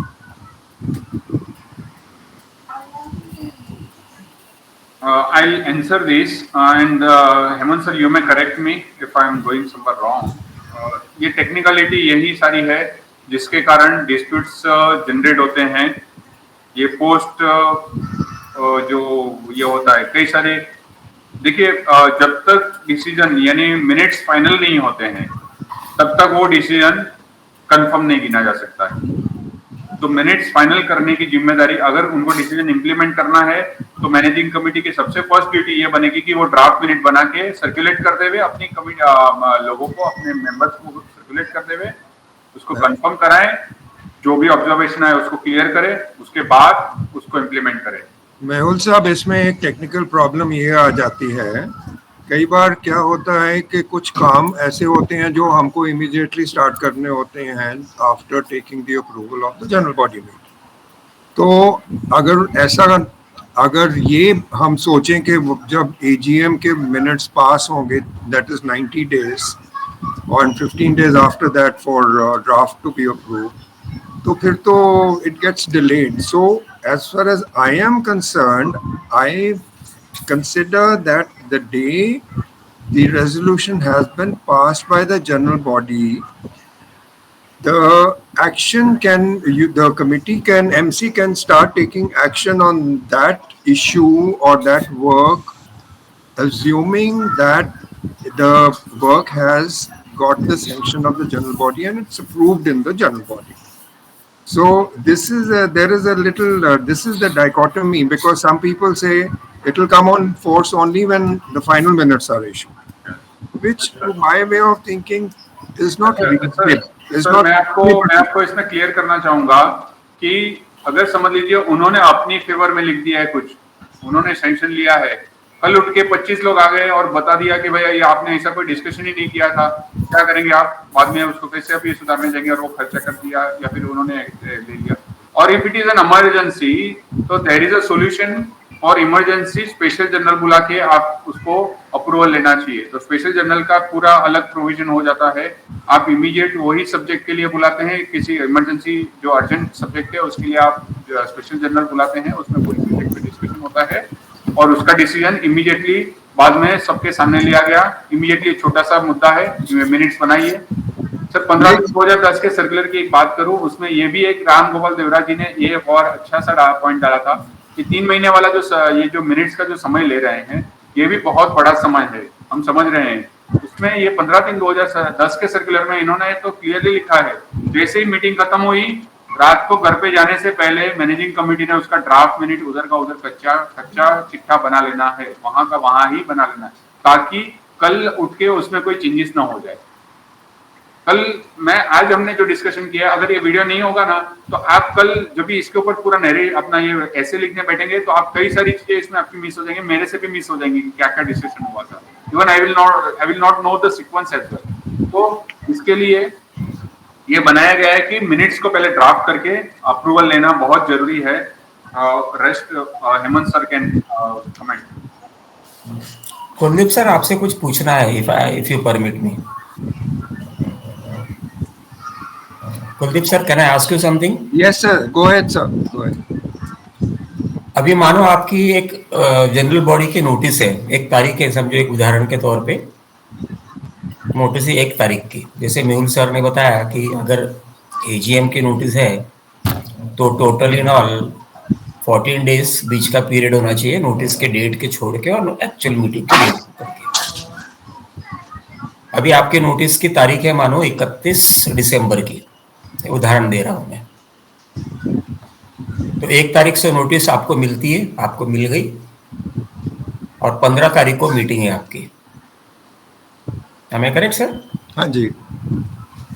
14 दिन आपके पास notice पड़ी थी, नहीं पड़ी थी sir?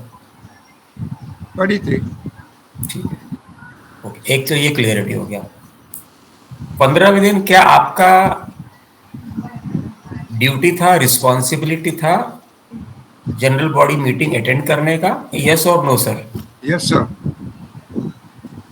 In other words, if you did not attend and as per bylaws, आपने अगर meeting attend नहीं किया तो भी कोरम की जरूरत नहीं है। Am I correct sir? Yes sir. In other words, if अगर कोरम की जरूरत नहीं है तो जो भी डिसीजन उस मीटिंग में हुआ लोगों के बीच में, सेक्शन 72 में ये लिखा हुआ है कि जनरल बॉडी मीटिंग में के दौरान जो decision attendee general body meeting के लोगों ने लिया वो फुल एंड फाइनल है। Any questions up to here sir? नहीं सर।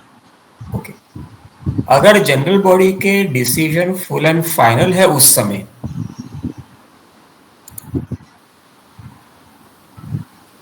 तो नाउ क्वेश्चन अराइजेस इज कि can the absentee members or even the attendee members or whosoever it may be have any right to object and go against section 72 which says कि general body का power supreme है? No sir. तो आपके society में 500 member हैं, उसमें से मुश्किल से 15 मेंबर ने अटेंड किया, उसमें से 5-6 मेंबर मैनेजिंग कमेटी के थे, बाकी 10 मेंबर ये थे, बाकी का default is taken as silent consent. जैसे उदाहरण के तौर पे आपने अभी इलेक्शन के लिए, इलेक्शन हुआ 2 महीने 3 महीने पहले, मैं वोटिंग के लिए नहीं गया, हरिया साहब भी नहीं गए, कुलदीप साहब भी नहीं गए, कोई भी नहीं गया। जितने लोग गए उन्होंने वो सरकार चुनी है। अब क्या मैं या हरिया साहब या आप ये बोल सकते हो कि मैंने तो नहीं चुनी थी वो सरकार, तो अब मैं उस चीज को नहीं मानता हूँ। सही बात है। तो जो मेजॉरिटी ने चुन लिया या एप्स या जो अटेंडी ने चुन लिया, जिन्होंने उस चीज को पास किया, वो फाइनल माना जाता है। And this is a legal provision also to this thing. So in other words, if the meeting was held on 15th of the month and if it was passed कि जनरल बॉडी ये decide करती है कि भाई 100 रुपए maintenance charges बढ़ जाना है, एक ये हो गया। अब कब से बढ़ जाना है ये भी अगर मार्क कर दिया तो गुड इनफ, नहीं तो अगले महीने से वो लागू पड़ जाएगा। अब आप बोलोगे कि 15 दिन का तो पीरियड है मेरा ऑब्जेक्शंस लेने के लिए। आपका ऑब्जेक्शंस का कोई मायने नहीं है वहां पे, क्योंकि अगर 500 मेंबर की सोसाइटी है तो आपके पास 500 ऑब्जेक्शंस आ सकते हैं और उस 500 ऑब्जेक्शंस में आप कितनी बार चेंजेस करोगे मिनट्स को। आपके ऑब्जेक्शंस आ गया, पर अल्टीमेटली एडमिनिस्ट्रेटिव और गवर्निंग अथॉरिटी तो सोसाइटी मैनेजिंग कमेटी के पास में, वो बोलेंगे ठीक है मैंने जो नोट किया वो फाइनल है, आपको अगर तकलीफ है हमारे मिनट्स और को रिकॉर्ड करने में, तो अब आप कहाँ जाओगे? आपके मिनट्स के रिकॉर्डिंग के विरुद्ध में आप कहाँ जाओगे? आपके पास सिर्फ एक ही रास्ता है, उस मिनट्स को आप कोऑपरेटिव कोर्ट में चैलेंज करोगे, इररिस्पेक्टिव ऑफ द फैक्ट। अब हम ये बहाना नहीं कर सकते नहीं कोऑपरेटिव कोर्ट में तो बहुत समय लगता है। अगर लगता है तो नेक्स्ट टाइम पे आप इलेक्शन लड़ो, मैनेजिंग कमेटी में आओ और प्रूडेंटली जो करना है सो करो। लेकिन दूसरे ने किया तो वो कानून के तहत ही किया हुआ। So that particular resolution, if passed on 15th, is effective from 15th itself, irrespective of whether you have received the minutes, whether somebody has objected to it or not, or whether it has been distributed or not, or whether it has been ultimately approved in the next year's AGM. तो ये typically एक बहाने हैं सम notorious members के ये बोलने के लिए कि नहीं हम जब तक अप्रूव नहीं करेंगे तब तक नहीं होगा। Section 72 is very very clear, general body decision is final for all purposes. Thank you sir, thank you. Any comment on it sir? Kuldeep sir, any comment on? Thank you very much sir. मेरा भी यही सोचना था कि जैसे आपने वो AGM में रेजोल्यूशन अप्रूव कर दिया तो उसको ऑफिशियल सैंक्टिटी मिल गई, और उस जब ऑफिशियल सैंक्टिटी मिल गई तो उसके ऊपर managing committee can implement that from, as you said, from that day onwards, and need not wait for this thing, because कुछ मेंबर्स ऐसे उसको घुमाते हैं कि आपने कैसे कर दिया नॉट दैट, अभी तो मिनट्स अप्रूव नहीं हुए। तो वो आपकी बात की सही है, मिनट्स एक्चुअली अप्रूव तो होते हैं नेक्स्ट एजीएम में, जब व्हेन वी से red and confirm.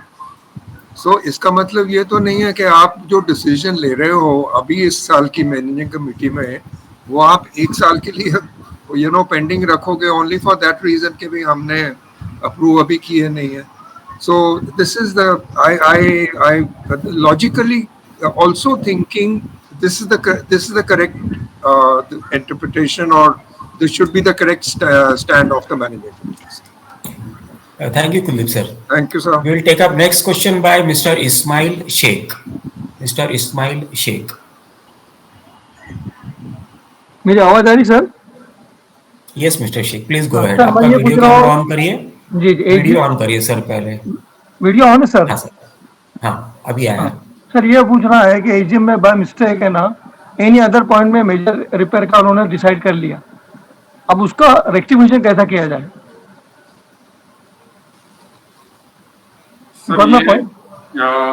Major repair अगर any other matter with the permission of the chair में हुआ है, यस सर, यस सर, तो ये resolution is not enforceable, I tell you, because ये चेयरमैन के पावर्स ही नहीं है कि वो किसी फाइनेंशियल डिसीजन को वहां पे प्रपोज करके उसके ऊपर डिस्कशन करे।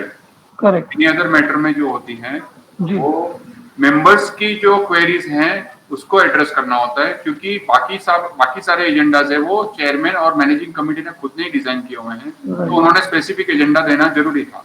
जी अगर ऐसा कुछ हो गया है तो मैनेजिंग कमेटी ने उसके लिए स्पेसिफिक एजेंडा नोटिस देकर स्पेशल मीटिंग बुलाकर वापस से उसका अप्रूवल ले लेंगे, तो it will be a full and final, और जो बोलते हैं कि एक पक्का काम हो जाएगा। तो ये एडवाइजेबल है कि एक उसका छोटा सा एक मीटिंग बुला के भले अप्रूवल ले लीजिए, स्पेसिफिक नोटिस देकर एक स्पेशल जनरल बुला के वो कर दीजिए। That is the best solution. Thank you sir. Our next question is by Mr. Nilesh Purohit. Mr. Nilesh Purohit. Hello Hemant sir, hello Mehul ji. मेरा क्वेश्चन रिलेटेड टू आज का डिस्कशन ही है। जैसे मेहुल सर ने बताया कि एजीएम या एसजीएम में शेड डालने का जो ये रहता है, लाइक कोटेशन बोलो या तो जो भी उसका खर्चा है वो अप्रूवल के बारे में था। लेकिन जबकि मैं बीएमसी मेट्रोपॉलिटन एरिया में रहता हूँ, मुझे पता है कि BMC does not approve any kind of roofing, terrace roofing. तो मेरा क्वेश्चन यही है कि can we take such authority और उसके बारे में जो भी खर्चा है क्या वो अप्रूव होना जायज है? क्योंकि it is not approved by BMC, BMC does not give any permission as per my knowledge. तो ऐसे खर्चे अप्रूवल लेना क्या सही है और is it a violation? Sir, I'll answer your question this way. The general body is supreme, but general body is not supreme court. ठीक है? क्योंकि ऐसे कई सारे डिसीजंस दिए गए हैं कि जनरल बॉडी इलीगल रेजोल्यूशंस पास कर लेती है। 25,000 का ट्रांसफर फीस जब रेस्ट्रिक्शन लगाया गया है, कई जगह पे 3-3, 4-4 लाख रुपया लिया जाता है, इलीगल है। अगर आपने जनरल बॉडी का अप्रूवल ले लिया तो आपने इसको ऑथोराइज कर दिया? नो, लीगल जो रिजोल्यूशंस है सिर्फ वही वैध रहेंगे। आपने ये जो बताया है जो कि बीएमसी का परमिशन लिए बिना जो काम किया गया है, मेरे पास एक रिसेंटली एक केस आया जिसमें 94 लाख का रिकवरी निकला है सेक्शन 98 में। ऐसे ही एक सोसाइटी कमेटी ने खर्चा कर दिया एक ऐसी ऑफिस खड़ा करने के लिए, जिसमें उन लोग ने पैसा यूज कर डाला बीएमसी की परमिशन के लिए बिना।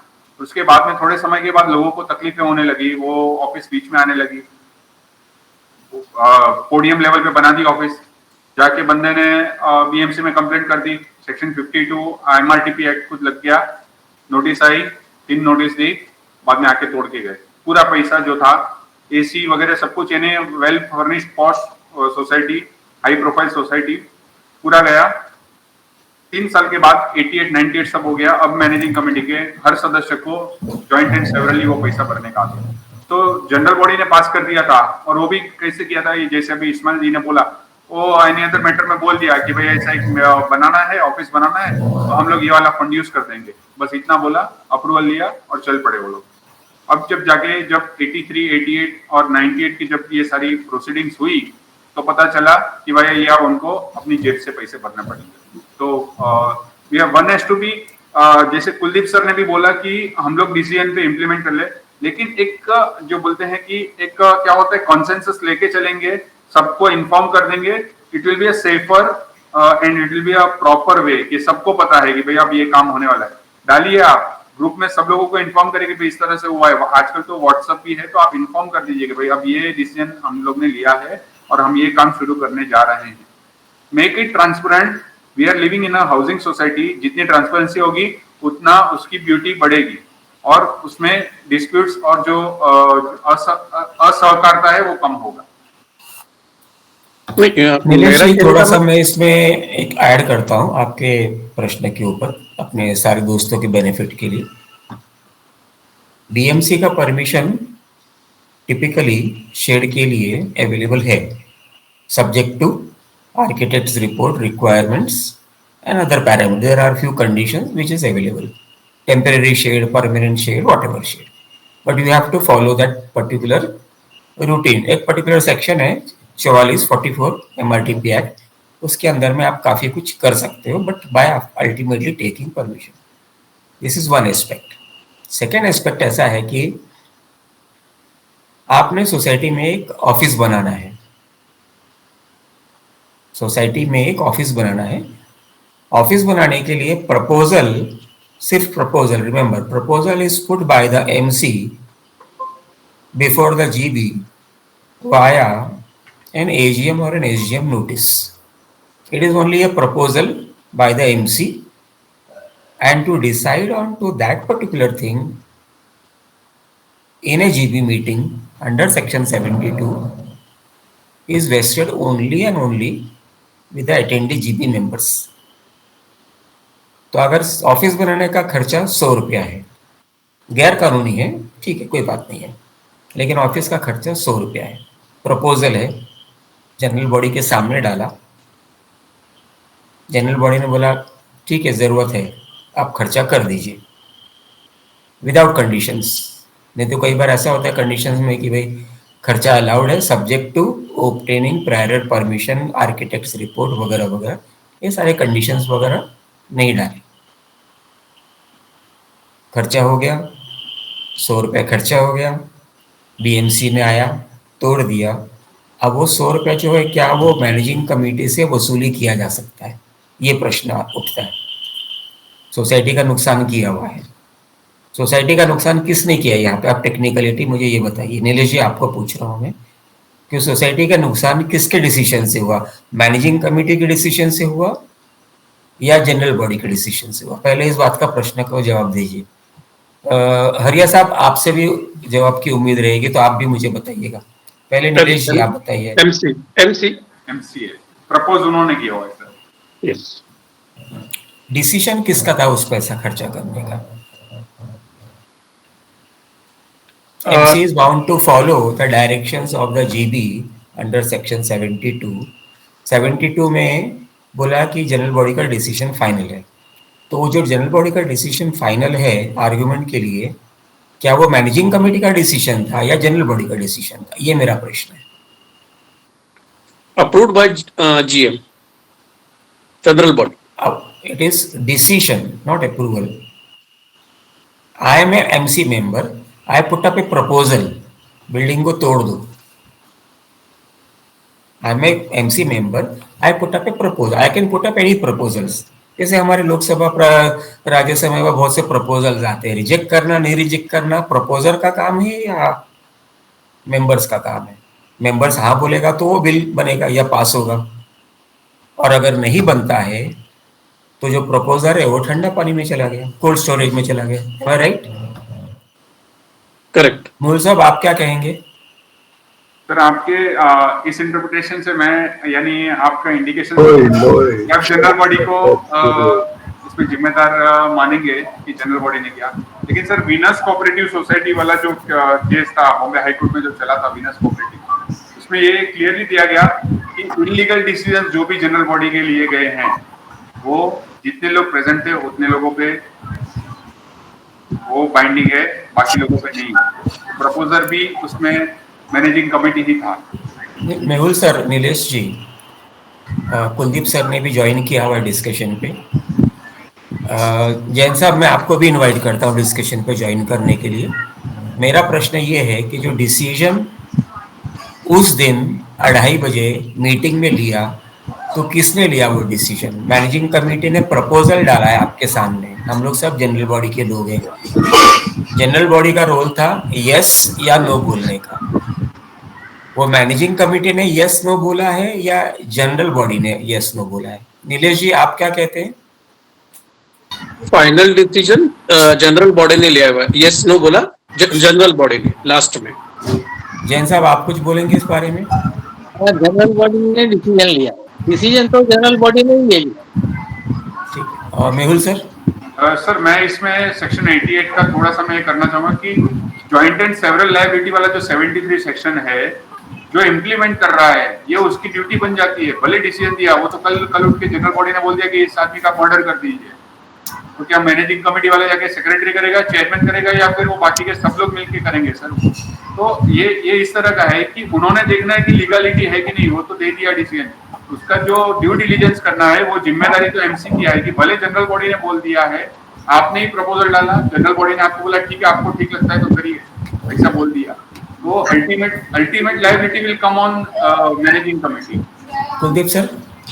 सर मैं आपके साथ सहमत हूं सर, क्योंकि डिसीजन फाइनल जो है वो जनरल बॉडी ने लिया है, और वो पॉइंट इसीलिए डाला गया था मैनेजिंग कमेटी की तरफ से ताकि इसके ऊपर पूरी चर्चा हो सके, मेंबर्स के व्यू लिए जाएं, लीगैलिटीज डिस्कस किए जाएं, और तभी ये डिसीजन लेना चाहिए। तो सबसे पहले तो जो मैं सोचता हूँ कि ये डिसीजन ही नहीं लेना चाहिए था जनरल बॉडी को। जनरल बॉडी को ये डिसीजन लेना चाहिए था कि भी हम इसको अप्रूव करते हैं subject to the approval from the BMC और व्हिचएवर द ऑर्गेनाइजेशन, बिकॉज कल को ये मुद्दा नहीं बनना चाहिए। तो इसलिए फाइनल डिसीजन जब हम एक साइड पे बोलते हैं general body is supreme and general body का डिसीजन इज फाइनल, तो फिर हम इस डिसीजन को हम ये नहीं कह सकते कि एमसी ने प्रपोज किया था इसलिए वो responsible. Now I will go a step ahead in this thing, answering Nilesh ji and answering Mehul sir also. Mehul sir ने सेक्शन 88 का जिक्र किया। सेक्शन 88 में ये डिटरमाइन होता है कि मैनेजिंग कमेटी की गलती की वजह से सोसाइटी का नुकसान हुआ है क्या, फाइनेंशियल नुकसान। That is about that particular thing, it is not about anything else, no criminal liability, no nothing, only an financial liability. Section 88 का कोई इंक्वायरी हुआ, 83 हुआ, 88 हुआ। 88 ऑफिसर को जनरल अपना एमसी क्या बोलता है कि सर ये हमने 100 रुपये खर्चा किया, लेकिन ये 100 रुपये मैंने जीबी के डायरेक्शन से खर्चा किया हुआ है, इसमें हमारा कोई रोल नहीं है। I have followed the direction of the GB because the GB is supreme and 72. So did I make an erroneous expenditure on my own? The answer is no. So an 88 officer and the DR will have to take into consideration कि भाई खर्चा का नुकसान किस वजह से हुआ और मैनेजिंग कमेटी उस पर डायरेक्टली लायबल थी या नहीं थी। Anyway, interesting discussion, thank you. We will take up next question by mister Naveen Jain sir. Sir जैसे वीडियो प्लीज। एजीएम में जो वीडियो रिकॉर्डिंग है it is desirable. Video please Naveen ji, video on है? ऑन नहीं है। हाँ ऑन है सर, किसी को नहीं होता, डिफिकल्ट होता है। ओके, बैंडविड्थ के ऊपर है, अपने अपने बैंडविड्थ के ऊपर है। तो जो एमसी मीटिंग होती है उसमें ऐसा कहा गया हरिया जी ने कि भाई वो डिजायरेबल नहीं है क्योंकि कुछ सीक्रेसी या कुछ स्ट्रेटेजी उसमें अगर डिस्कस होता है तो आम मेंबरों के लिए बताना कोई जरूरी नहीं है। लेकिन अगर कोई एमसी मेंबर ही अगर उसको रिकॉर्ड करता है ऑडियो या वीडियो, सीक्रेटली करता है या कर लेता है और आम लोगों को बता देता है, तो उसको कैसे डील किया जाए? I am not expert in this, क्या बोलते हैं, ये कहीं ना कहीं प्राइवेसी की बात आ गई। ये किसी का भी, यानी हम लोग भी डिस्कशन कर रहे हैं कुछ और उसमें आपने प्राइवेटली या किसी ने भी प्राइवेटली वो रिकॉर्ड कर रहा है विदाउट माय परमिशन, तो I think that is not permissible. I am not very much कीन in that subject, but privacy का इश्यू आ जाएगा और वो बंदा एनसीएस एक्ट में नहीं, लेकिन मुझे लगता है कि इंडियन पेनल कोड में कहीं फंस जाएगा वो बंदा। मेरा क्वेश्चन ये था कि कमिटी मीटिंग है ना, ये जनरली इनफॉर्मली लोग करते हैं, कुछ बातें भी अलग अलग भी करते हैं, तो वो सब पूरा record, that is not formal things. तो वो अगर बाहर आ जाए, ऐसा है जैन साहब, ऐसा है कि an recording done officially through an video camera और through your CCTV system, if it is done officially then only it will have official implications. आपने चुपचाप कर लिया तो उसको कोर्ट ऑफ लॉ में आप अपना खुद का एविडेंस लगा सकते हो, लेकिन उस पर्टिकुलर वीडियो रिकॉर्डिंग की वजह से आप अपना एमसीएस एक्ट मिनट्स वगैरह में आप इम्प्लीकेशन नहीं डाल पाओगे। आप बोलोगे कि मैंने चुपचाप कर लिया, ये रिकॉर्डिंग लो, अभी इस बेसिस पे आपका मिनट्स बनाओ, that will not be applicable. Okay, our next question is by mister Bhagwat Shinde. Mister Bhagwat Shinde sir.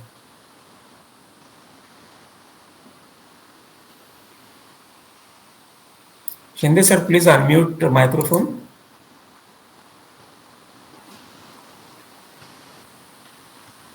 Sir, तो मेरा क्वेश्चन ये था कि अगर जैसे सोसाइटी में ऑफिस में अगर ऑडियो वीडियो कैमरा बिठाया, सीसीटीवी कैमरा बिठाया जाएगा और वहाँ पे जनरल ईडीसी की मीटिंग होती है, मंथली मीटिंग, उसकी रिकॉर्डिंग कोई मांग सकता है क्या? तो दे सकते हैं किसी को?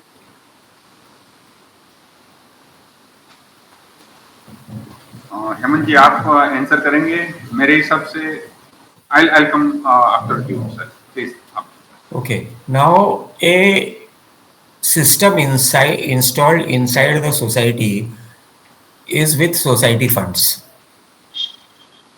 ठीक है, सोसाइटी का बिजली खर्चा हो रहा है रिकॉर्ड करने में, सोसाइटी का इक्विपमेंट खर्चा हो रहा है, सोसाइटी का पैसे से वो सिस्टम बनाया गया है। वो रिकॉर्डिंग की कॉपी कोई भी जनरल बॉडी का मेंबर डिमांड कर सकता है, क्योंकि वो जनरल बॉडी के परमिशन से ही पूरा सिस्टम लगाया हुआ है। सो एनीथिंग जहाँ पे मैंने पैसा मेरा भी लगा हुआ है, तो मैं उस चीज की कॉपी मांगने का हकदार हूँ। Same opinion sir. Okay, our next question is by Mr. Anil Kumar Anchan. Mr. Anil Kumar Anchan, we will take up only one last question, then we will conclude. Hello Yes, please go ahead. Sir, last time मैंने permission ले लिया था video recording का, लेकिन AGM ने मुझे permission लेने के बावजूद वीडियो रिकॉर्डिंग करने नहीं दिया, क्योंकि ये कैंसिल हुआ है करके। और उससे पहला का साल में मैंने जब भी करने चाहा तो वो बोला मैंडेटरी नहीं है, तो उस हिसाब से उन्होंने परमिशन नहीं दिया था। आपने रिकॉर्डिंग जो किया वो आपके खुद के प्राइवेट कैमरे से किया हुआ है, राइट। और आप क्या चाहते हैं कि वो रिकॉर्डिंग का कंटेंट आपके मिनट्स में इनकॉर्पोरेट किया जाए? किस पर्पस के लिए रिकॉर्डिंग किया आपने? खुद के सेटिस्फेक्शन के लिए? यस करेक्ट, क्योंकि लॉट ऑफ मैनिपुलेट हो रहा था, तो उसका बारे में ये जानने के लिए मैंने रजिस्टर से परमिशन भी ले लिया था, और रजिस्टर का परमिशन होने के बावजूद इन्होंने रिफ्यूज किया, ये जीआर की वजह से उन्होंने दिया नहीं करने के लिए। तो आपने परमिशन क्या पर्पस के लिए, मुझे वो समझाइए। आपने परमिशन लिया डीआर के ऑफिस से, वीडियो रिकॉर्ड किया आपने खुद के सेटिस्फेक्शन के लिए, लेकिन अगर आप ये सोचेंगे कि आपका प्राइवेट वीडियो, भले डीआर का परमिशन क्यों नहीं लिया, आपका प्राइवेट वीडियो यूज़ किया जाए मिनट्स बनाने में, तो वो परमिसिबल नहीं होगा sir. You can use that particular thing in court for your private case. पर अगर सर परमिशन ही नहीं है, वो उधर करने ही नहीं दे रहा था मुझे, और पुलिस स्टेशन गया मैटर, पुलिस भी बोला कि अब करने दे दो इनको, उसके बावजूद भी नहीं दिया। इसका तो जोर जबरदस्ती का कोई जवाब नहीं है सर। इसका जवाब नहीं है sir. Anyway, second last question is by Mr. Francis Menezes. One small question, Mr. Francis, please. Yes, sir. Okay. Yeah. This is regarding 137, bylaws 137. Members of the committee jointly and severally responsible for all decisions taken by the committee during the term related to the business of the society. That means each and every member is responsible, duties and responsibility. Sir, is your question relating to today's topic or is it Yes, relating? yes, sir. Okay. Yes, sir. Yes. Because here it is mentioned that both the members, MC as well as other members, are responsibility. In which section? Bylaws 137.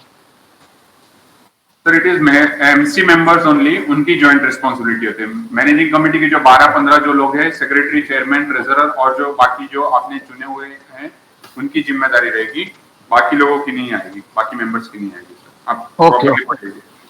ठीक है। Okay. Last question is by Mr. Kishan Bhosle. Mr. Kishan Bhosle. Hello, हाँ sir, एक छोटा सा प्रश्न के समय हमारे पास। मेरा एक सिंपल सी क्वेश्चन है, जैसा कि एजेंडा के साथ जो एजेंडा होता है उसमें जो पेपर देना चाहिए, जैसे बैलेंस शीट और जो भी है रेक्टिफिकेशन रिपोर्ट वगैरह, वो कमिटी पूरा सेट नहीं देती है, मतलब 1, 2, 4 पेज ही देती है, उसके अलावा पेज नहीं देती है। और यदि बाद में मांगा भी तो उसका पैसा क्या मतलब पेमेंट करो करके बोलती है, ये सही है कि क्या करना चाहिए? मतलब मैनेजिंग सर। कमेटी का हो, विशेष सर्वसाधारण सभा हो या वार्षिक सर्वसाधारण सभा? ठीक है सर, मेहुल सर आंसर करेंगे। सर सारे reports, annual reports, audit report, rectification report, ये सारे पार्ट ऑफ द ये सेट के एनुअल जनरल मीटिंग नोटिस के सेट के साथ डिस्ट्रीब्यूट करना मैनेजिंग कमेटी की जिम्मेदारी है, और इसके लिए वो चार्ज नहीं लेना चाहिए उन्होंने। और अगर आपको डिस्प्यूट नहीं करना है और 50-100 रुपया लेके अगर वो लोग खुश हो रहे हैं तो 50-100 रुपया देकर वो ले लीजिए, क्योंकि जो इन्फॉर्मेशन आपको चाहिए वो बहुत जरूरी है आपको स्टडी करने के लिए, ऑडिट रिपोर्ट वगैरह, यानी डिस्प्यूट में मत जाइए। लेकिन उनको देना ये जिम्मेदारी उनकी है, ये कंपलसरी देना चाहिए, उसके साथ सर्कुलेट करना ये जिम्मेदारी है। It has to be enclosed, तो ही बंदा आकर Okay. वहां पे डिस्कशन कर पाएगा, नहीं तो हम लोग कैसे बात करेंगे?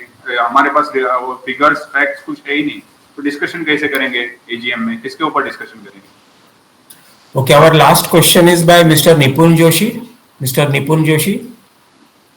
सर विद योर परमिशन, मुझे जस्ट एक चीज जानना है, this is slightly out of this meeting. 2020-21 AGM last date was, I think, if I'm not wrong, 31st March. 20 Please make me correct. या 31 मार्च 22 था। 31st 2020. That's it. Thank you very much. Thank you. Thank you. Okay, now I would like to thank our speaker, Mr. Mehul Haria. He has come to our webinar for the second time. He will come for more times, I hope so. And thank you for sharing your knowledge and experiences, Mr. Haria. I am grateful for that. Now, with the permission of all our friends, we will conclude today's webinar. Thank you all friends Thank for you, Arun, attending sir. and supporting this knowledge and experience sharing webinar.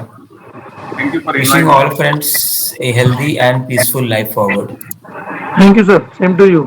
Thank you, sir. Thank you, sir. Thank you. Thank you, Haria sir.